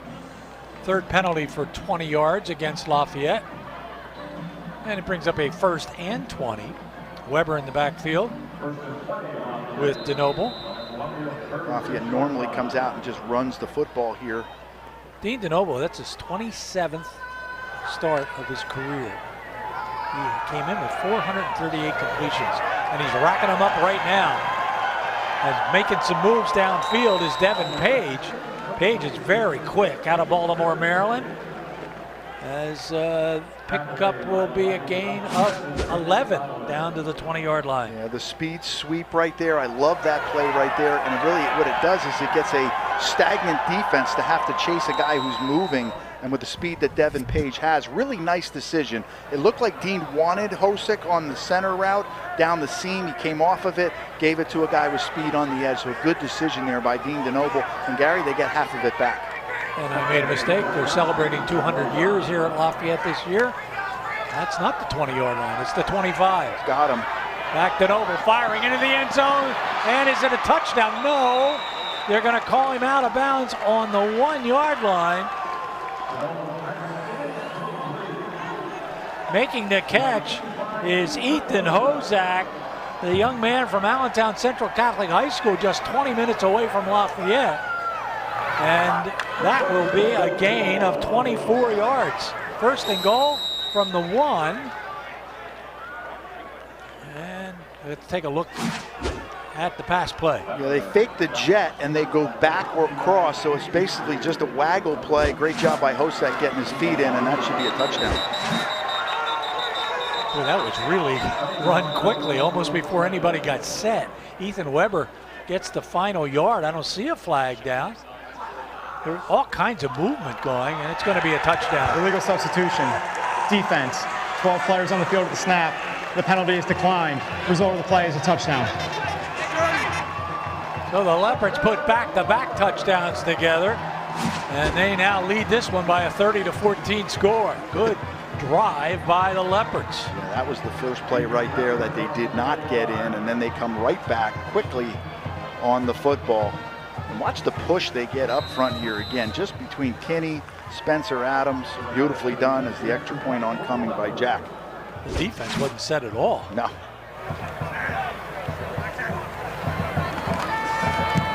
For Weber, that's his 2nd touchdown of the year. The extra point is good. And Lafayette up by 17, 6:45 to go, 3rd quarter. Well done. And we haven't mentioned, but Jack Simonetta perfect on extra points. Okay, let's take another look at this right here. So we're going to get the quick look or the quick fake toss and then bootleg. So everybody is taking their man across the field and everything's going in this direction except Hosak, who's going to get behind the defense here. So it's almost like a Y hide and drag. You fake the quick jet, you get everything buddy moving, and then a nice job by Dean DeNoble by letting him clear the linebacker.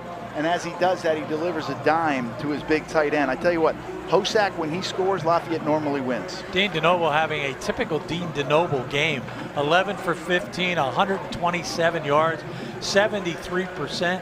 He's got a 40-yard pass in his numbers today, and not unusual. Dean came in completing 58% of his passes, and that's a little low for him, and he certainly is raising that number here today. Efficiency, Gary. He's very efficient, and when he does not turn it over, Lafayette wins. I'm telling you, he's the type of guy. Big turnover there by Goodwin on the other side. Great play. Give a lot of credit to Kevin Dodard for setting that up.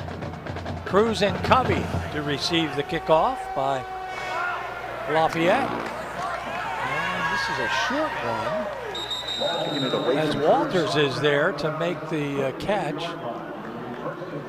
1st and 10 in favor of Columbia. And we haven't seen Michael Walters so far in the 2nd half, but he had a good 1st half. He's just a freshman, 6'2", 225. And Columbia will put the ball in play at their own 33-yard line. I kind of almost think this is a must drive to answer, Gary. The turnover on the last drive, interception by Dodard. We'll see if Lafayette kind of sits back a little bit, plays a little zone defense. 7 guys in the box here, kind of forcing them to throw the football. It is Walters with the ball. I like him. He's a good freshman, is Michael Walters. As we mentioned, 6'2", 225. Lafayette has an injury down on the field. It looks like Christian Watson, a cornerback, a freshman cornerback. He started today's ball game. Yeah. Remember, Lafayette is without really their starting cornerback today. The guy got Xavier surgery. Johnson. Yep, Xavier Johnson, and also Ryan Gatson, who played last week with a cast on his hand, played exceptionally well last week. Really no change with Ryan. They just want to protect him a little bit until they get into Patriot League play. Coach Troxel told me he should be back in a couple of weeks. Xavier with an Achilles injury. He'll be back too in a couple of weeks. So they're going to get stronger. You know, Coach Troxel mentioned that a few times. Especially in the secondary. Yeah, for sure. And this secondary has played pretty well today. The ball on the 39-yard line, 1st and 10. Oh, check that. It is 2nd and 4 from the 39.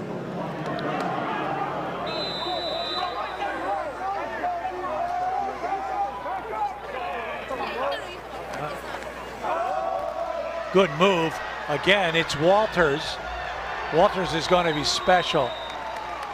He takes it up to the Lafayette 46-yard line.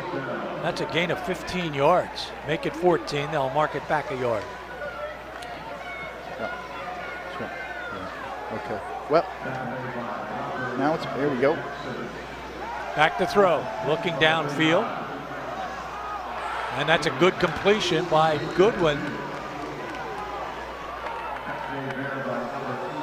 Making that catch is Braden Doherty, the tight end. Braden Doherty had a touchdown in the last game against Lafayette last year up in New York. Again, you see the explosiveness here with this offense, moving the ball right down the field. This young man has been part of that. Walters, he's a different kind of runner. As he gets it down to the 18-yard line, that's a gain of 7. He's got some bulk to him and stays low, and Callahan Blair is there to make the tackle. And again, Lafayette chunk plays right here. Good job throwing the football. That two tight end route down the center, it was almost like somebody was in the wrong area, but Doherty comes down with the catch, and something you don't want to do is give up a quick score after you take a 17-point lead. Rolling is Goodwin.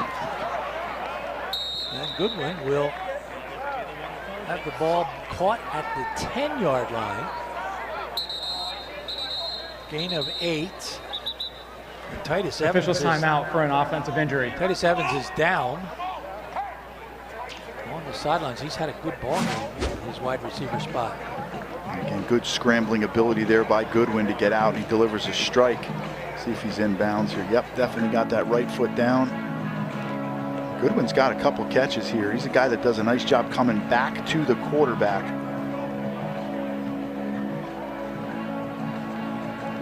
Again, they're moving the football right down the field.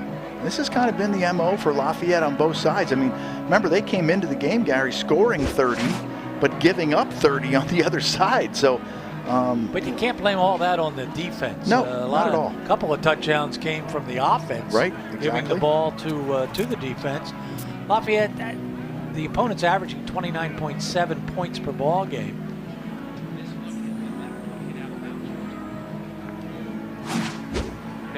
And Lafayette scoring at 30.3 per game. Let's see if his left foot hits out of bounds first before the right. I don't know if that right foot's down right there. I think it is.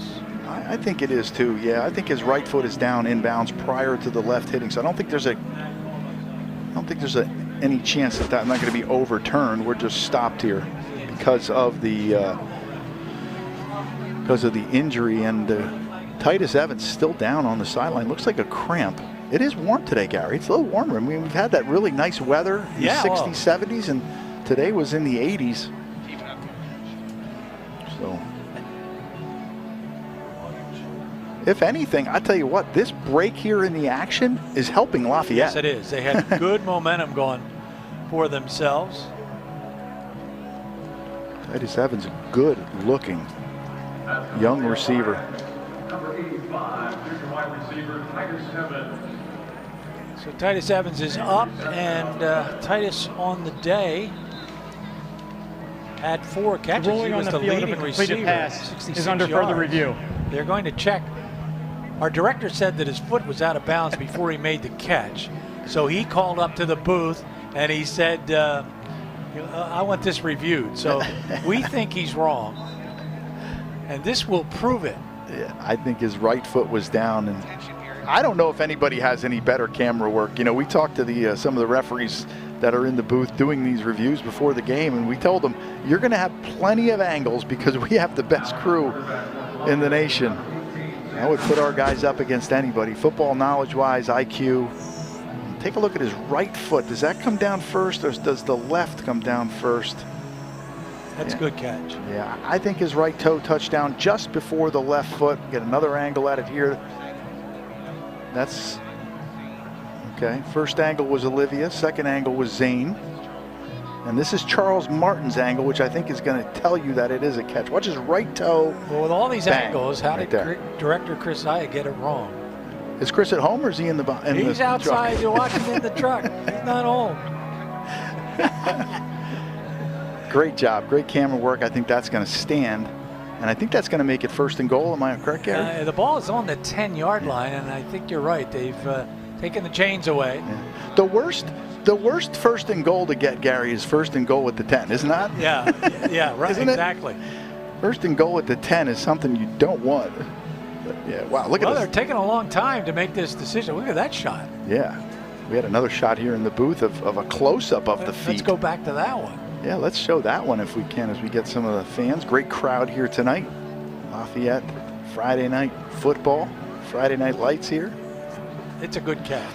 Definitely is a good catch. They're taking some time though, but I tell you, I think this benefits Lafayette because they were getting kind of pushed around a little bit defensively, and we'll take another look at it. Now we got a little zoom.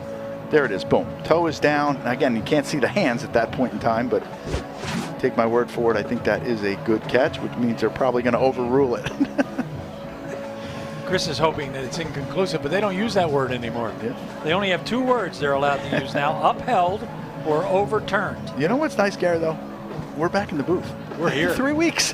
Yeah. We went without being here. Yeah, we're going to be here a while. Yeah, we are. Lafayette has home games with Princeton, Fordham, and Bucknell coming up. Princeton next week as we stay in the Ivy, and then Patriot League play. Yeah, Princeton, that's going to be a good ball game, Princeton. Always a good ball game when the Orange come to town. And then Lafayette, after that, will travel to After Oregon further State. review, the receiver's foot was out of bounds before he completed the catch. It is an incomplete pass. Wow. It will be 3rd down and 3 for Columbia at the 18-yard line. What? Oh my goodness, he just ruined our night. Gary often uses oh my, and then this time he used what? Wow, maybe he didn't have control of the football, but I didn't hear that. But anyway, a break for Lafayette. It is, though, it brings up, I think it's still 2nd down, correct, Gary? 2nd down and short? No, it's third. Three, it's yeah. third, and it's not short. We'll see if the Leopards are going to blitz here. Doesn't look like they're going to bring a blitz, but you got 3-on-3 at the top, which tells me Lafayette's going to bring some pressure here. 3rd and 3. Nobody in the backfield. It's empty. Got to get home. No Back pressure. to throw is Goodwin. Goodwin looking, firing it out. That's not a good pass, but coming back to the ball and make a good catch is a nice job. I'm not sure the spot was terrific, but the catch certainly was. Christian Carty there to make the grab. Well, the one time we did see Kevin Dodard get under this route took way too long to get there. And again, a soft throw. I guess he caught it right on the 10-yard line when he came down with it, so it is going to be a 1st down. But and there's Lafayette just giving up, same thing. Young defensive backs giving up way too much cushion on a 3rd down and 3. Got to trust yourself. 1st and 10 from the 15. Waiting for the blocks to form before Walters makes his cut. He is not easy to bring down. Gets it down to the 11, 4-yard gain. Well, you can see what's happening with the running backs for Columbia. Watch how he's setting this up. He's letting the Lafayette linebackers over pursue. So watch how slowly he takes it to the edge. He's waiting for the linebackers to over pursue, and then he's cutting it back. And a better job that time inside by Michael Vaughn staying home on the backside. Back to throw it. Goodwin Looking, firing, got his big tight end catching the ball. Doherty. And Beckham D, the inside linebacker there to make the Officials taking tackle. out for a defensive injury. Ball at the 1 yard line, 1st and goal to go, a pickup of 10. Lafayette has a player down, Dominic Salvatelli, just a sophomore out of Worcester, Massachusetts. Number 98, defensive lineman. Yeah, again, can't afford to lose him. You got a great rotation going on there, but Columbia taking some time here and given the offense for Lafayette to get their time to catch their breath as well. We've seen some quick scoring by Lafayette and as Columbia. Columbia's going to win some ball games in this league. I mean, they've got a nice balance to their offense. Again, you just have to avoid the mistake. We've had the 1 turnover in this game, and that's caused the 2-score lead for the Leopards. And this one's not over yet. No, not don't even put close. this in the W column quite yet. There's still 3:39 to go in the 3rd quarter. We've had plenty of stoppages here in the 3rd quarter. Let's hope that Dominic is okay. Is there anything better than swimming or rolling down a hill? It looks like the Little League World Series. That's cool. When you're 5 and 6, anything better than that? Let's go to the game, Dad and Mom, so that I can roll down the hill. And then let's do a washer commercial. It looks like the left knee. They're asking for 2 guys to come out and help, so that's not a good sign. See if they get some help. A couple of linemen are going to come over and help. Just don't want him to put any pressure on that as we see Pfeiffer come out there along with Michael Vaughn. They're going to get the card out. That's certainly not a good sign. Can't afford to lose again. Lafayette played all of last year without Crawley, without Pfeiffer. They got some players here with Michael Vaughn. I think is playing with a big cast on his hand. Severed, got a big cut on his thumb early in the Bowling Green game. That throws a little wrench into your rotation. He's upset. And that does the expression and the reaction there by Dominic is not one you want to see, as he's very upset. He's done a good job so far this year. Salvatelli, and you can tell Salvatelli is pumped up, and he had 3 tackles last ball game, 4 tackles on the year. He has a sack, a tackle for a loss. Just a sophomore, Worcester, Massachusetts, and we hope it's not as serious as perhaps it looks. Anytime you're carted off, you worry. 1st and goal to go from the 1 yard line. Like Doherty got it down to the 1 there on that little pitch and catch to the outside. We'll see if Lafayette here 1st and goal at the 1-2. See if they go right to Walters. He's got it. No, he got stood up. He did not get in. Wow, what a good play by the Lafayette defensive line. And now we're going to get a penalty flag. Oh, my. Pretty much going to be down over again. Beckham D in on the tackle. Once the whistle blows, Michael Vaughn very upset with himself. Lafayette with a roughing the passer penalty in the red zone, and now this. After the play, personal foul, defense, number 95, half the distance to the goal, automatic 1st down. So it is 1st and goal to go now from the half-yard line. Take another look at it. It's a great stop. Yeah, I mean, to stand up a guy like that right there, Vaughn's just kind of running him back, and then here, the push. Yeah, that's just unnecessary. That's undisciplined, unnecessary. Doesn't need to do it, as here comes Vaughn again. Wow, nice Does play. not get in again. Paul Waterman, by the way, was the initial hit on the last play, and there's Beckham D coming up to make that play. Beckham D is an outstanding looking freshman. So Transfer good. from Penn State.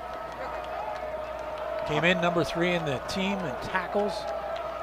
Time he shot the gap in the backside A gap and got to the legs. Well, they lost the penalty.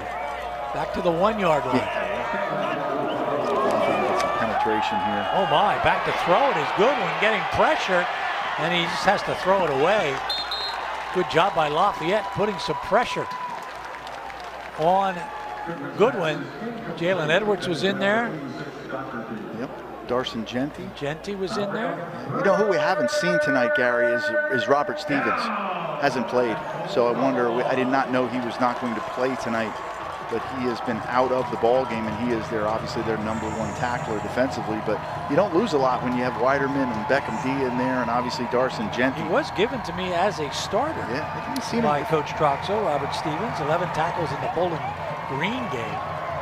It's a big play right here. I think they're in 4-down territory either way.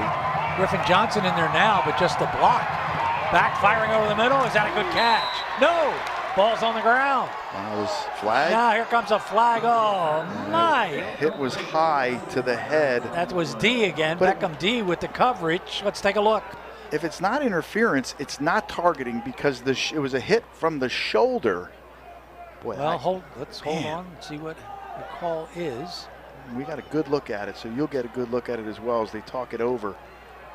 It looked like the defensive back lowered his left shoulder, and it was not helmet-to-helmet contact. It doesn't look like it's all that emphatic. They're really talking now about whether it was indeed a penalty. Well, when you run a slant into traffic, you have to expect some contact, and so does the referee and the back judge. Take a look at it before we get the call. So watch Edwards. He's on the back of the defense of the wide receiver, and then the shoulder. Yeah, it's all shoulder.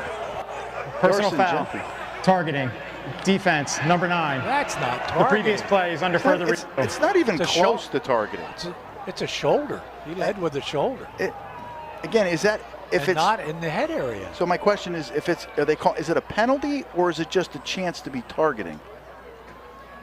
I mean, he does it from the back view that we had. He lowers the left shoulder and turns himself out of the way, and the helmet never makes contact. So I just think it's a call they have to review. But I think, hopefully this will come up in Lafayette's favor. But I don't see any way that this is a targeting call. The helmet never made contact. So Columbia had the ball first and goal to go from the half-yard line. And they have only lost a half a yard in this sequence. And we'll see whether or not this targeting call holds up. Yeah,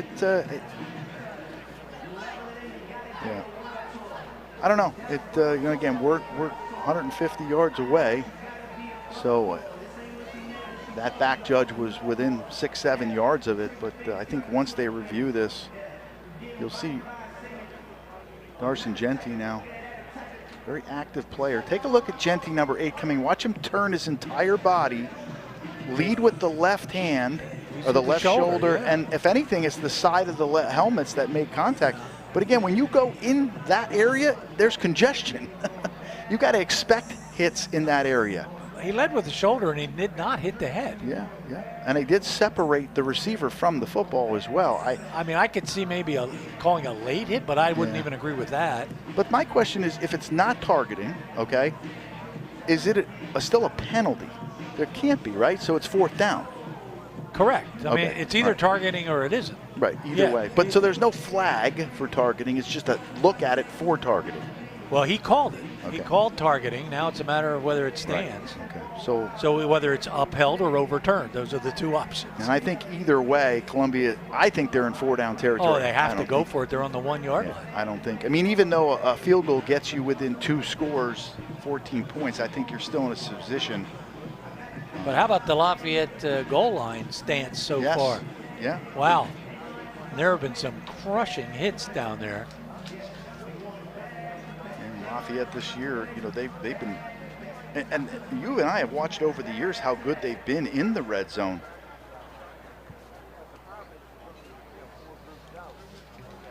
They've done a nice job, really, for the last couple years in the red zone.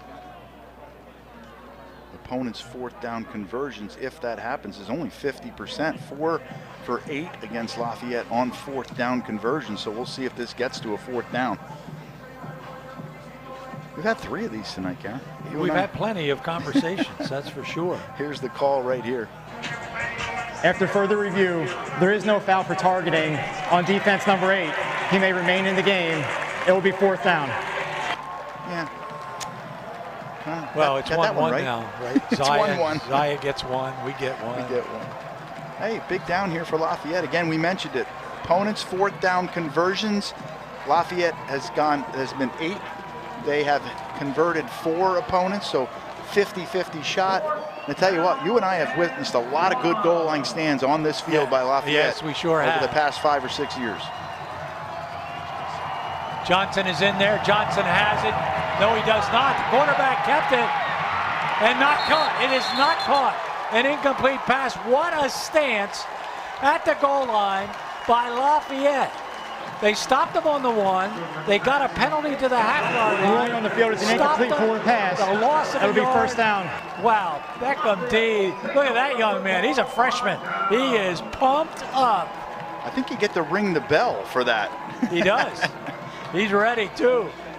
Ring the bell for Lafayette. Wow, what a stand right there. They went with the inside zone play right there. Beckham D with the tackle in the backfield. Then they get good pressure on Goodwin. He has to throw it away. Here's the non-call for the targeting. And they go to a zone read play and let their quarterback, who's not a big ball carrier, so penetration to the mesh point, just like Lafayette had last week at Georgetown. What a job by Beckham D. Well, Lafayette now has to be a little careful on the offensive end. The ball on the 1-yard line. 1st and 10 for the Leopards. They want to try to move it out of here and give themselves a little bit of room to play with. Who's the running back in there, Gary? Is that okay, yep, Kente. Kente Edwards, yep. Get the ball. I don't like shotgun on the... He's got it. He's got a little bit of space. He'll get out to the 6, pick up 5. Nice. I was thinking go 99. Were you? With his speed? Well, we'll take 94. Yeah, absolutely. Donaher is there to make the tackle. Liam Donaher, middle linebacker. Got to be close to 130 yards, got 125 yards. Right now, well, they didn't give him credit yet on the stat sheet, but he's up to at least 125. How about starting your year with three consecutive 100-yard, a 200, and scoring 10 of 12 touchdowns? Wow, what a start for the young man from North Hunter. We're not in the 4th quarter yet. Not yet. 46 left here. 2nd and 5. He's got a little room here. He gets the edge. That's a good tackle. Wow. That's a terrific tackle by Carter McCray. The cornerback right on the knees. We're going to bring down Kente. That's the way to get to him. Just knock those legs out from under him. Did you think he was going to get the edge for a second? I did. Boy, I love that. I love that. I remember we used to watch Ross Sherman when he got the ball, bang, gone, right? Guys like Eric Marsh, and boy, I tell you what, he's something special. And Lafayette did get the ball out, get a first down, so important on a drive like that where you're pinned back. A little more room now to do what they want to do from the 12. Backfiring, good pitch, good catch. That gets them to the 13, caught by Eli. Eli Stewart with the catch. For Eli, that is... Well, again, we're waiting for them to update all the stats. Kind of get the feeling you're waiting for Eli with a little stop and go. He ran a gorgeous stop and go last week, a little out and up route against Georgetown for a beautiful throw and pitch and catch between him and Dean. We saw plenty of long passes last year, not so much this year. Yep. Started off the game, though, Mason Keener with a big 40-yarder, setting up that first touchdown. 2 backs in the backfield here. Kente takes a pretty good lick, but he's close to a first. They're going to give him a first down, I think. Looks like they'll mark it at the 22. That's a gain of 6. Man, he picks up 5-6 no matter what.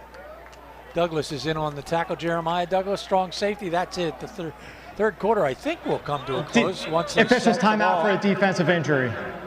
Oh, we got a defensive injury by Columbia. That stops the clock. I don't think Lafayette will run another play. Down for Columbia. Number 34 is Jeremiah Douglas, their strong safety. Yeah, well, watch the hit. I don't know if we have a replay of this, but watch the Kente Edwards collision. And we talked about the contact balance, and Phil talked about it at halftime as well, but he delivers the blow. Yes, he does. Absolutely. And it looked like Douglas went low on him and really got the brunt of it. I mean, he's 5'10", 195 pounds, and runs a 4.4 40. Looks like he hurt his shoulder a little bit.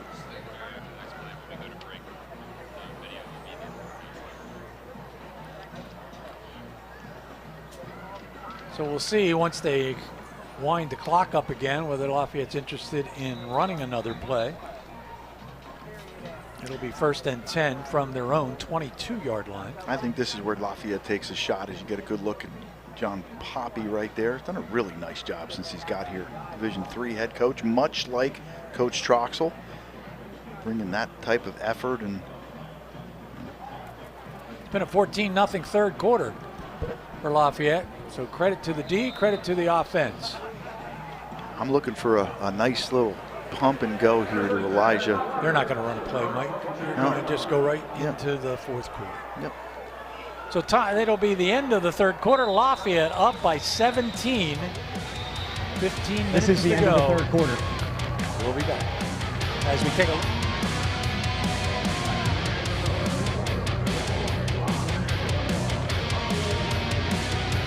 The Leopards from the 22. Welcome back. Glad you were with us.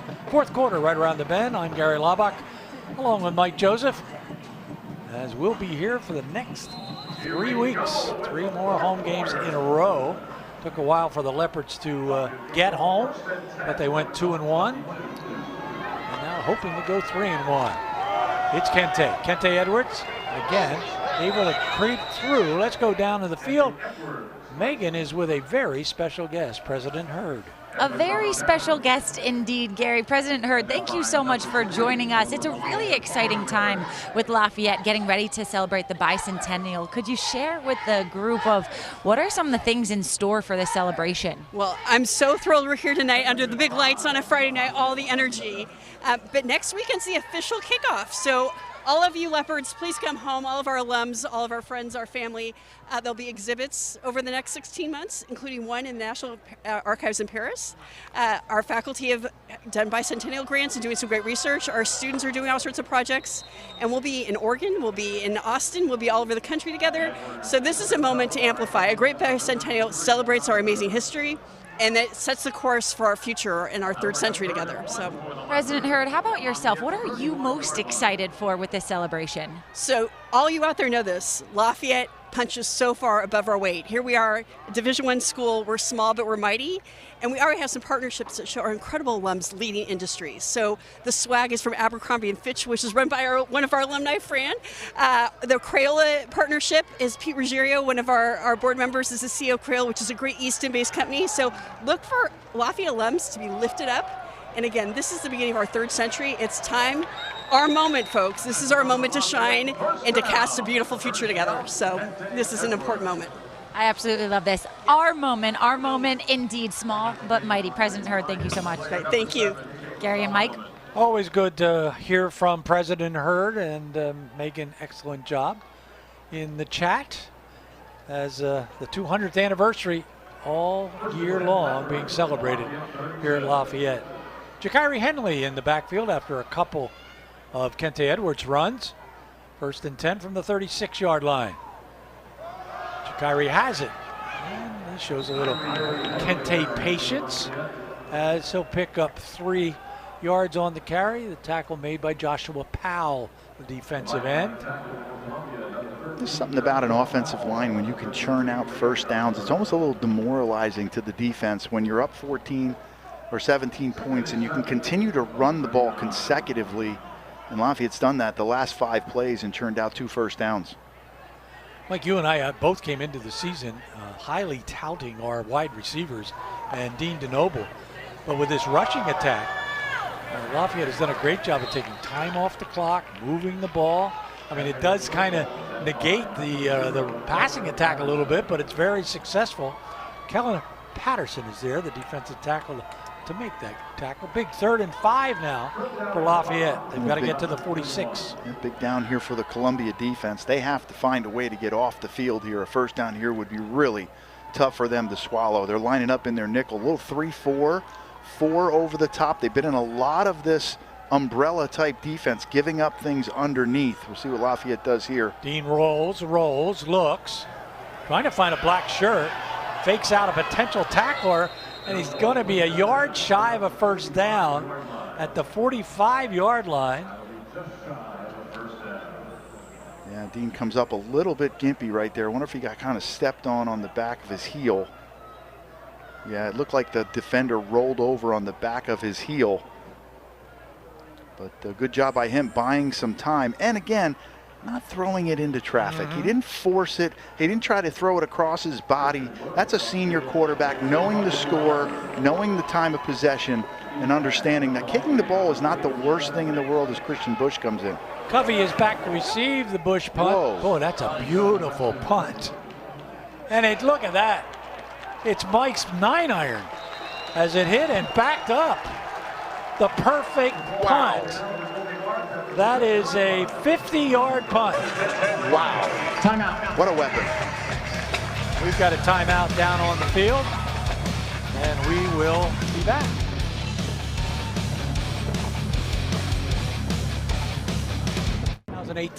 Whom did they play? Who was the coach? Mike, you want to venture a guess? Well, I think it was, I want to say Villanova. I'm not quite sure, but it was a while back. No. Monmouth. And John Garrett was the head coach. Garrett, yeah. Lafayette lost that game 24-20. It was a good game. Oh, that was a good game. Yeah. Yeah. Good quarterback for Monmouth. Back to throw from his end zone. Moving around. Quarterback, he's been rushed all day. Chase Goodwin. Putting some pressure on him was Jaylon Joseph. You saw the speed of Jaylon right there. He was closing on Goodwin. Let's go back to that last possession. Lafayette started at their own one after the goal line stand and ended up kicking the football down inside the 10-yard line. What a possession. If ever a possession ends with no points, that's what you wanted. A couple first downs and a great kick by Christian Bush. 2nd and 10. Back to throw again is Goodwin. And this time he throws a strike down to the 24-yard line. And Columbia in a little bit of hurry up as they have to be. Colt Freeman makes the catch at the 24, a gain of 18. This is where the Lafayette defense now, again, they came into the game with 6 sacks. They've got 2 tonight. This is where you got to pin your ears back. You've made this team now one-dimensional where they have to be able to throw the football right now. Back to throw. Looking, firing, and it's dropped. Fired it over the middle. Tough pass to catch. Thrown hard. Griffin Johnson, the intended receiver. Yeah, oh, there's Robert Stevens in there. I wonder if he was nicked up a little bit. Haven't seen a ton of him tonight. Seen him and Beckham D and a lot of Paul Weiderman all playing well. Guy with speed and can run down the quarterback. Use him a lot in spy situations. Reminds you a little bit of a Marco Olivas, right? Here he comes on a blitz. Back to throw, firing over the middle, and that's going to be a nice defensive play. What a good hit that time for Lafayette. Coming up to make the stick for the Leopards was Christian Watson, that freshman. Yeah, if you can do it better in zone, I don't know how. I mean, that's just a great job by him, breaking on the football, not touching the receiver in the back, and then getting there at the time of contact. Beautifully done. Big 3rd down and 10 here. You wonder if they're in 4-down territory.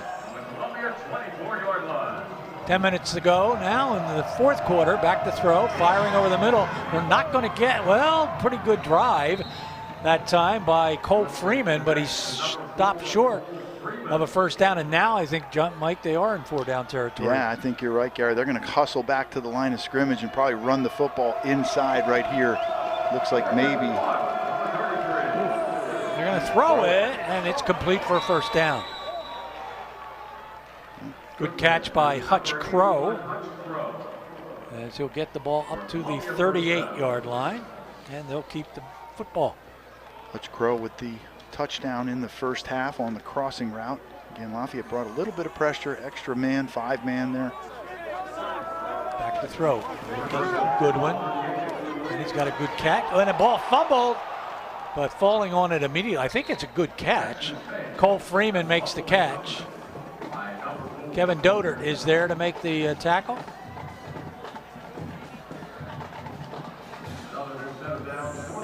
Right at midfield, gain of 12. Yeah, good strong throw there by Goodwin, similar to the throw that was intercepted. Again, the good ruling on the field of a completed pass is under further review. Nice pocket right there. Lafayette not getting a lot of pressure with 4 men. I don't know if that's a catch. Wow, it's a really good look. We'll know when we come back. We'll call timeout.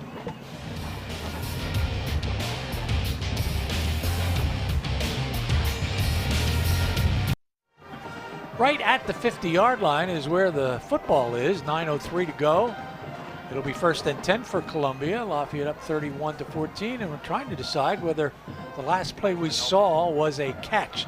There you get a look at Dean. He's trying to shake off what looked like a step on his heel. He now has that right heel taped up, and I think he looks okay. No lack of energy. No lack of energy as you look at the spat there. They call that a spat when you get taped up over your shoe and over your ankle. The question here is they're bringing it back, Gary. So what's happening is they had to go back and check to where the sticks were because they had moved the sticks. Well, they're going to have to move them back, and they do, back to the 38-yard line.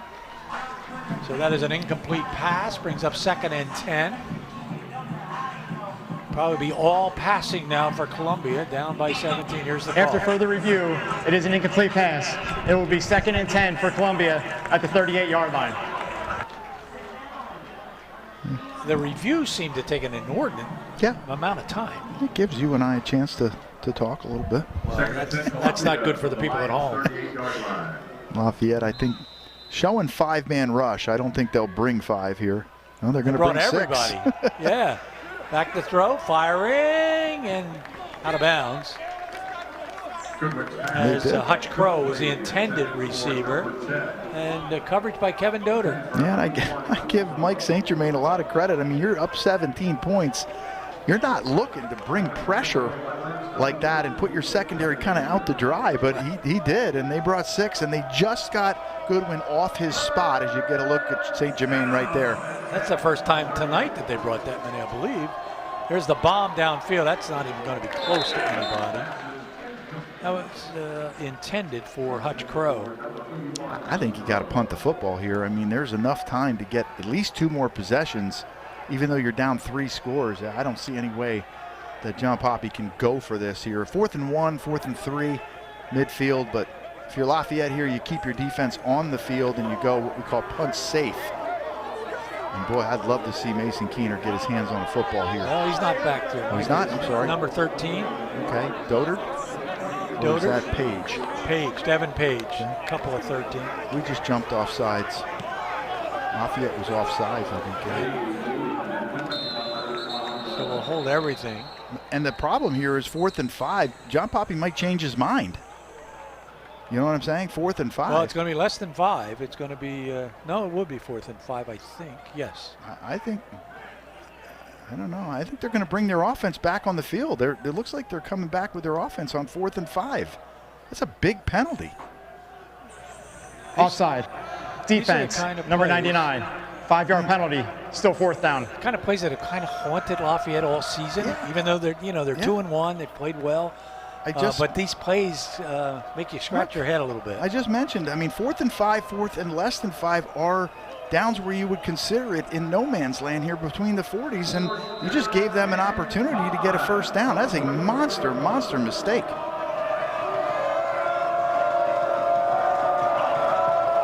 Back to throw, Goodwin. A roll, getting pressure, fires, and it's incomplete. Good defensive play. Broken up by Beckham D. Wow. We'll call timeout. When we come back, Lafayette will have great field position. 1st and 10 on the Columbia 43-yard line.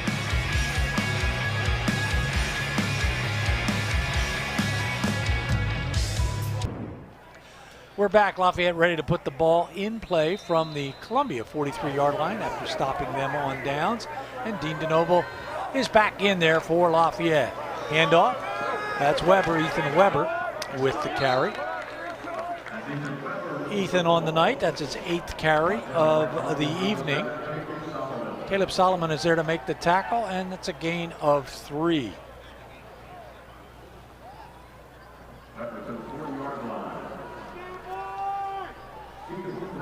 So it brings up 2nd and 7.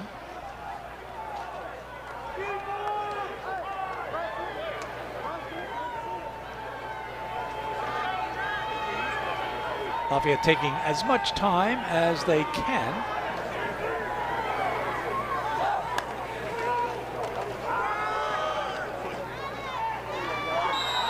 It's Weber again. Weber will get it to the 38. He'll pick up a couple of yards. Hey, I have to mention, every week you can watch on GoLeopards.com. Mike does Inside the Huddle, and he really diagrams and makes football much easier to understand. Then the two of us take a look at next week's ball game, the following ball game. That's called Inside the Mike. And Scott Hansen, Mike, you know well. Yeah, I mean, just incredible. From the NFL Network. Yeah. He commented on the program. A lot of people checking in. Check that out if you haven't. The Behind the Mic and Inside the Huddle. A little sneak peek into Lafayette each week. Getting hit at a line of scrimmage and bouncing off, but then good pickup by Newton.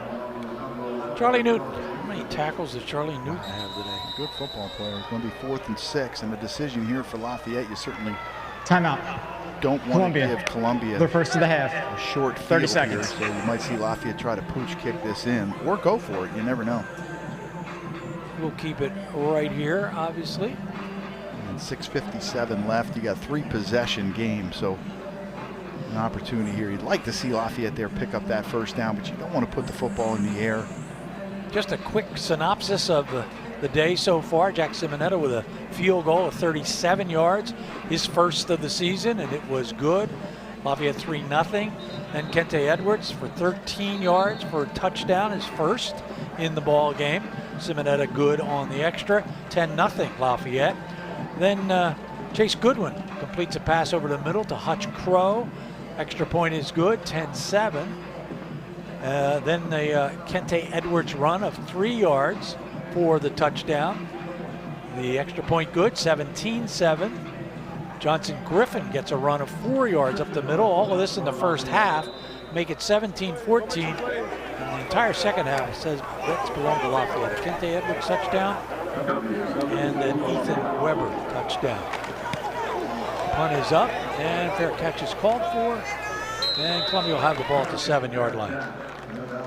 I think a lot of the second half, Gary's been about the Leopard defense. Yes. To shut them out in the second half, made some adjustments, did a better job in coverage, and obviously got the turnover when they needed to. And it's been a really nice job. The special teams for Lafayette and obviously the defense, I think, showed up here in the second half as we look at under 7 minutes to play.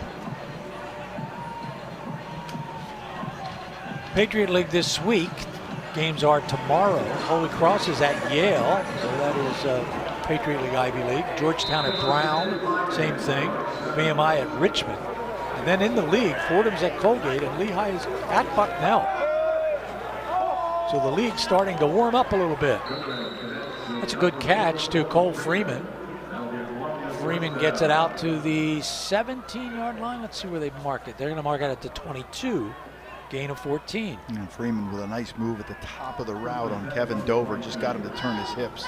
Broke it back to the inside. Again, pressure, getting rid of it and knocked down. That's a good defensive play. Ball was caught, and then it wasn't, as the coverage by Robert Stevens. Stevens is a junior out of Washington, D.C. Played football at DeMatha Catholic. Is there a sport that's not good at DeMatha Catholic? I don't think so. What a homecoming it was for him last week to go down to D.C. and play against Georgetown in front of a lot of family and friends, and had a fantastic game. Remember, he had an ACL injury early in his career, and he's still as fast as he's ever been. Came in with 17 tackles on the season, backfiring. No, there's a miscommunication. A couple of those tonight. Columbia's first game of the year. They will they'll take on back. Their game next week is Georgetown, and then they play Princeton. Lafayette is Princeton next week, as they played Georgetown last week. Beat them 42-37.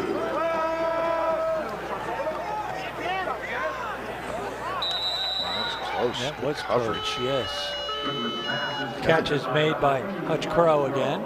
Devin Dodert again. Tight coverage. Fourth down, they're going to go for it. Dodert has been excellent. Just excellent. Again, if you're Lafayette here, even if you give up the first down, you just don't want to give up the big play. You're going to bring 5. Bad pass. Right at the feet that time of Crow. Yeah, it actually looked like Kevin Dodert jumped that route when the blitz came, they brought 5 and then played a little zone behind it and looked like Kevin Doder, number 13, played an outstanding game, jumped the route, and that's when Goodwin actually short-armed it, thinking, oh, I don't want to throw a pick here. Take a look at it again here. Watch Doder. I don't know if we're going to see it here, but Doder jumps the route. Watch Doder. He can jump in front of the route, and that's when it looked like Goodwin went, oh, and he had to hold on to it, and it hit the ground. Great job by Kevin Doder. Played a whale of a game tonight. The biggest play of the game, probably his interception in that third quarter, and he was looking for his second. First and 10 for Lafayette from the Columbia 29-yard line. Just trying to find a little bit of running room. Not much there. Yeah, again, that outside zone play, I haven't seen Lafayette run a lot of it, but the outside zone play is you got to press the heels of the linemen to get the linebackers to commit to a gap and then cut it back. You cannot change your route or get off your straight line route toward the edge of the tight end prior to that. And that time, a little bit of hesitation by Weber caused that tackle for a loss. So it's 2nd and 10, no gain on the play. You know, Lafayette, again, some of their quick throws are just basically long handoffs. So you wonder if they're just going to run their offense. They just want to run clock, one would think. Wow, nice move to the outside. Good run by Ethan Weber, his big run of the day. Down to the 6-yard line. That's a pickup of 23 yards and a first down. Jeremiah Douglas is there to make the tackle from his safety position. Now watch the push right there that they get on the right side by Reed Collins, and you get a couple guys that take the wrong gaps. That time Ethan pressed the front side A gap, put his foot in the ground, cut it back, and a much more kind of convicted run there by Ethan Weber, and a nice 1-2 punch between him and Kente Edwards. He's got 53 yards on the ground. Kente 151. Looks like Kente's day may be over. So they're well over 200 yards. Oh, nice job again of bouncing off some potential tacklers for Weber. He'll get to the 3. Here comes a penalty flag. I think this is against Columbia in the secondary. Somebody was doing some jawing back there. It must be against Caleb Solomon. I know how much you like this offensive line, Gary. I mean, Kinney has been, I mean, it all starts with Kinney. We'll get the call here, but it all starts with Sean Kinney, the 3-time state wrestling champion from Pennsylvania. Sideline warning, Columbia. After the play, personal foul. Defense number 3, half the distance to the goal, automatic, first down. Carter McCray picks up that, as I didn't see exactly what he did. I know there was some jawing going on, but I don't know if he added to that. Yeah, let's give some credit to this O-line who's racked up over 600 yards on the, really 500 yards on the ground in the last 3 games. You know, and Lafayette won it all 2 years ago. You and I could not stop talking about how good the O-line was. We're getting to a point with this offensive line. And we had so many dismal years along the offensive line. And boy, it's good to see that it's basically pretty steady the last few years. They've been good and they're somewhat young. Reed Collins is a senior. Basha is a senior. But Sean Wilson is just a junior. Sean Kinney's just a sophomore. Dincher is a junior. Weber tried to get into the end zone. He stopped at the 1-yard line. Yeah, and have patience here. That's all. It's 2nd and goal. You know, Persa, we haven't seen Persa at all in the game at quarterback. I know he's played a few plays at wide receiver. So Dean's still in there. Jason Penza is... he has rushed for 74 yards coming into today. Lafayette just running that clock down to 3:15. We do have a post-game show coming up with the 3 amigos. Mike will take a look at the highlights. We'll close things out up here in the booth and send it down. There's a touchdown, Ethan Weber.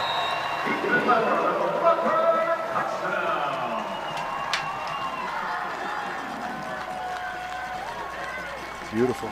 Just great push at the point of attack, and they've had that a few times tonight. Let's give the defense a little credit there. Beckham D again comes up with the big 4th down and 5 play, but watch the push they get here on the inside with Spencer Adams right there. Boy, look what Kinney does in the backside guard. You talked about Brian Basha. A lot of beef up there moving, guys, and those double teams are huge in the red zone today. Lafayette ran it in the red zone, and they scored a bunch of touchdowns. Extra point is up. That's been perfect today, too. Nice job by Jack Simonetta. And Lafayette has put 38 points up on the board. 84 points 2 weeks prior, 42 and 42. Mike, those are good offensive numbers. They really are, and it's complimentary tonight. Good defense, made some stops, got some turnovers. This is the outing, I think, that Mike St. Germain, the defensive coordinator, was looking for. An opportunity for his team to get some turnovers as the Leopards ring the bell again. But you know, you put up 40 average of 40 points in the last 3 games, again, especially against a team that beat you last year, a team that kind of embarrassed you a little bit up there. And this is a Lafayette team that put it together tonight. I had a feeling they would. They played their best game of the year tonight. They certainly have done that. Now they'll get ready for another tough matchup against Princeton. We'll be here for that one next Saturday. That is a 3:30 start, unusual time on a Saturday afternoon. And then they'll be home with Fordham 12:30 and Bucknell at 12:30. Those two are Patriot League matchups. And the funny thing is, every Patriot League team right now is at home watching this game. You know, all the teams are trying to find out what Lafayette's doing against Columbia. So end over end, looks like it's going to be returned. That's Cruz. As Cruz again has it, looking for a little running room, and does a nice job getting it out over the 30-yard line. Whoa, we got a little fight going on here down on the field. Quinn McCaffrey right there. I don't know if the battle downfield was either Rubacava, he's number 4, or on the other side, Cole Freeman. I would guess it's Rubacava. I'll tell you what, moving forward, I wouldn't be kicking the ball to Cruz. You know, when he doesn't fair catch it, he gets the ball out over the 30-yard line very often. As you see Quinn McCaffrey, young linebacker, getting in the mix there. A lot of young guys on special teams for Lafayette. So everybody Lafayette fans out there, you got to expect some mistakes up there, some giving up some yardage, but a lot of young people getting a chance to play. Well, putting the ball in the air is probably what they're going to do instead. They give it to Bullock. Bullock gets it up to the 40-yard line. Lafayette's second gain defense of in there. 6 yards. Caleb Sanchez is in at quarterback, so giving him an opportunity. He's a little bit more of a runner than a thrower. And a little confusion right now as Sanchez gets everybody where he wants them to be. 6'4" sophomore, 220 pounds. He's out of California, Carson, California. Where's the ball? Football. Yeah, what happened there? I don't know, but the Lafayette Leopards ended up on top of it. It looked like Will Handley ended up on top of the football. They might have been offsides. Illegal snap. Okay. Offense, number 64, 5-yard penalty, 2nd down. So snapping the ball before anybody was ready was James Lill, L-I-L-L. Yeah, Lafayette getting some players in the game, as we mentioned. I see Donnie Williams in there, a backup defensive back, made a tackle early in this series, as well as Micah Smith. 2nd and 9 from the 35-yard line. Sanchez does hand the ball off. Gain of a yard. Carrying it was Bullock. This is the 2-minute timeout. And we have their 2-minute timeout. And the Leopards are 2 minutes away from winning their 3rd game in a row. Stay with us.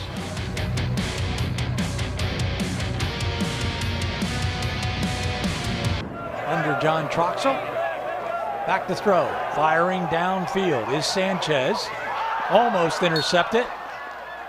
And pounding the turf for not getting the catch, Kingston Evans, a cornerback. He's just a freshman out of Union, New Jersey.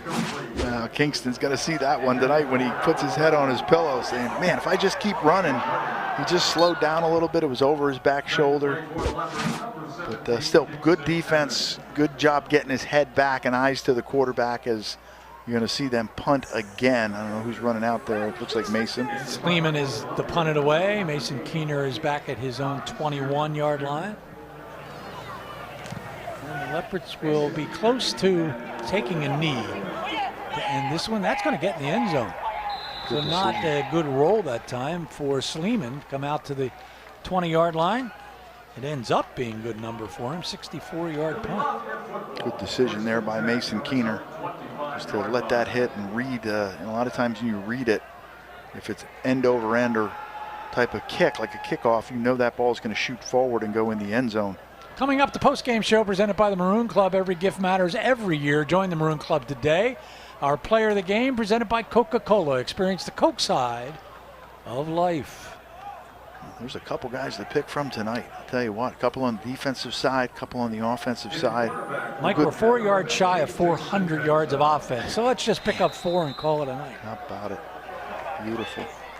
Different quarterback in there. I think that's Jason Penza. Penza will hand the ball off. That's Henley. Lafayette came in averaging 408 yards a game, so they're going to be close to their average as they pick up 4 yards there. They're right at 400 right now. 222 rushing, 186 passing coming into the ball game. Like last week, they were almost dead even in passing and rushing the football. 290 and 289. Yeah, unbelievable. Tonight was more of a run-dominated game, and I think that's what Columbia allowed Lafayette to do. They didn't want to give up anything over the top, and they only gave up that one long splash play of 40 yards early in the game. But they opened things up for the running game, and Lafayette took advantage. Yeah, Mason Keener with the 40-yard catch. Penza takes the knee.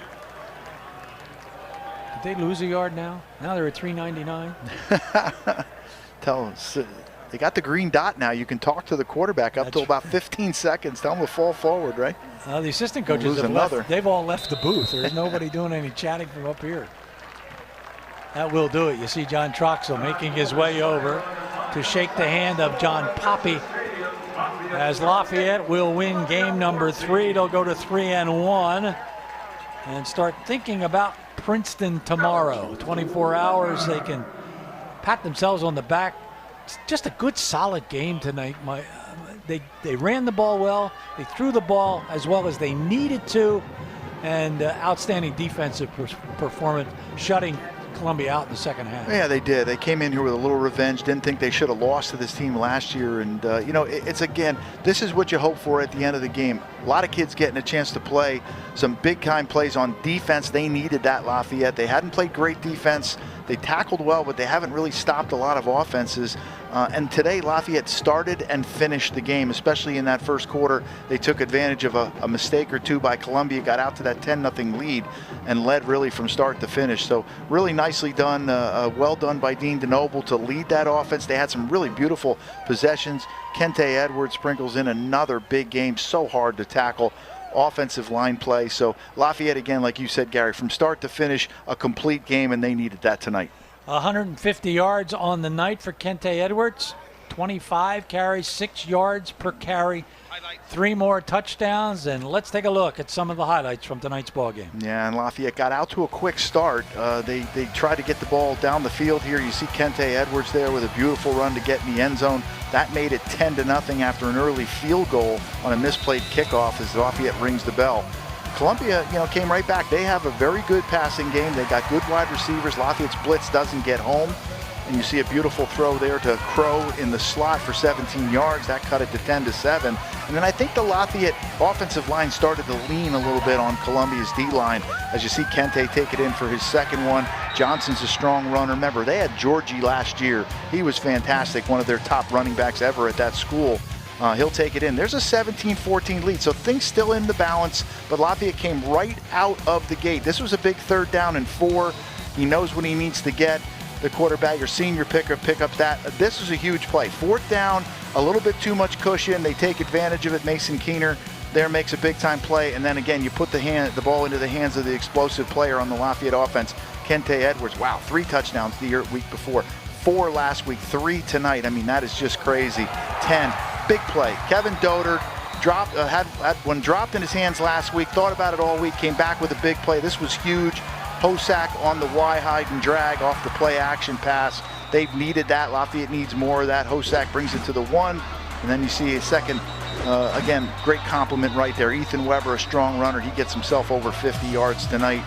You know, again, this Columbia defense, our offense is good. And I think down on the 1 yard line, they struggled a little bit inside the red zone. And when you don't play a lot of football games, as we see, 4th down and 1, Gary, this was a huge play. Watch Beckham D. Bang. Beckham D makes a play there on 1st down. Lafayette pushes him out of the pocket. Gogan's got to throw it away. And then, again, here, this was a targeting call. They waved that off. We're 4th and 1. You got to go for it. But penetration, Beckham D, incomplete pass. I'll tell you what, the defense came up big. Beckham D on defense. Kevin Dodard on defense, and obviously a lot of play on offense. Great effort tonight by the Leopards. A lot of great highlights. They shut out Columbia in the second half. Down on the field, Megan has Coach Troxel. Mike and I are done for the night. Glad you have joined us. We'll see you next week. For now, I'm Gary Laubach for Mike Joseph. Here's Megan. Thanks so much, Gary. Coach, really happy addressing your team right there, telling them great effort. What were you so pleased with their effort tonight? You know, I mean, coming back home for the first time, obviously, it's special when you can win here. You know, we had a lot of guys step up in a lot of different ways. You know, we have some young guys out there playing for us. You know, defensively, to hold them to 14 points was outstanding. You know, and offensively, I mean, what can you say about Kente? What can you say about Dean, Eli? You know, I mean, we moved the ball, we scored points. I mean, it's a great day to be a Leopard, you know. What can you say about Kente, Coach? At halftime, you told me you got to keep feeding him the ball, and to finish with 3 touchdowns, 150 yards. What can you say about him? Yeah, he's a special kid. You know, he's worked really hard to get his opportunity. He's waited patiently, you know, for this opportunity, and he's not going to let it go by. So, I mean, and he's the most humble kid. He'll probably be the guy to tell you it's a team effort, not him, you know, because that's who he is. But, you know, we're glad we got him on our side, and he's doing a great job. How about defensively? Beckham D, especially coming up to end the third quarter with that defensive stand. What do you make of his performance tonight? Yeah, I mean, Beckham we knew was a good football player. You know, obviously he transferred in. We tried to recruit him out of high school. You know, he's going to be really special. And, you know, you start talking about these guys, you know, they got 3 and 4 years of eligibility left. So we're playing with a young group. And, you know, we expect big things out of him. And he's going to keep playing hard for us for sure. Thanks so much, Coach. Enjoy this one. Thank you. Appreciate it. We're now going to talk to Kente here. I'm going to grab him. Kente, congratulations. Just speaking with your coach real quick, he mentioned how humble you are. So I know that we're going to talk a little bit of team here. So first and foremost, what was the team effort tonight to be able to come here, home game, Friday Night Lights, and get your first home win? Well, we just had a great game plan from Coach Trox, and everyone just had the mindset to take it day by day and work as hard as we possibly can. And that collective team effort together is what made us victorious today. And working as hard as you can, you personally worked really hard tonight. 3 touchdowns, 150 yards. What did you see on the field tonight? Well, once again, my O-lineman up front, Sean Kenny, Sean Wilson, Spencer, Reed, Brian Basha, and Ethan Hozak, just working every single play, creating great holes for me, great gaps, just allowing me to break free here and there, and all credit goes to them every single yard. 3-1 early in this season. How would you describe just what your team has been able to do so far early on?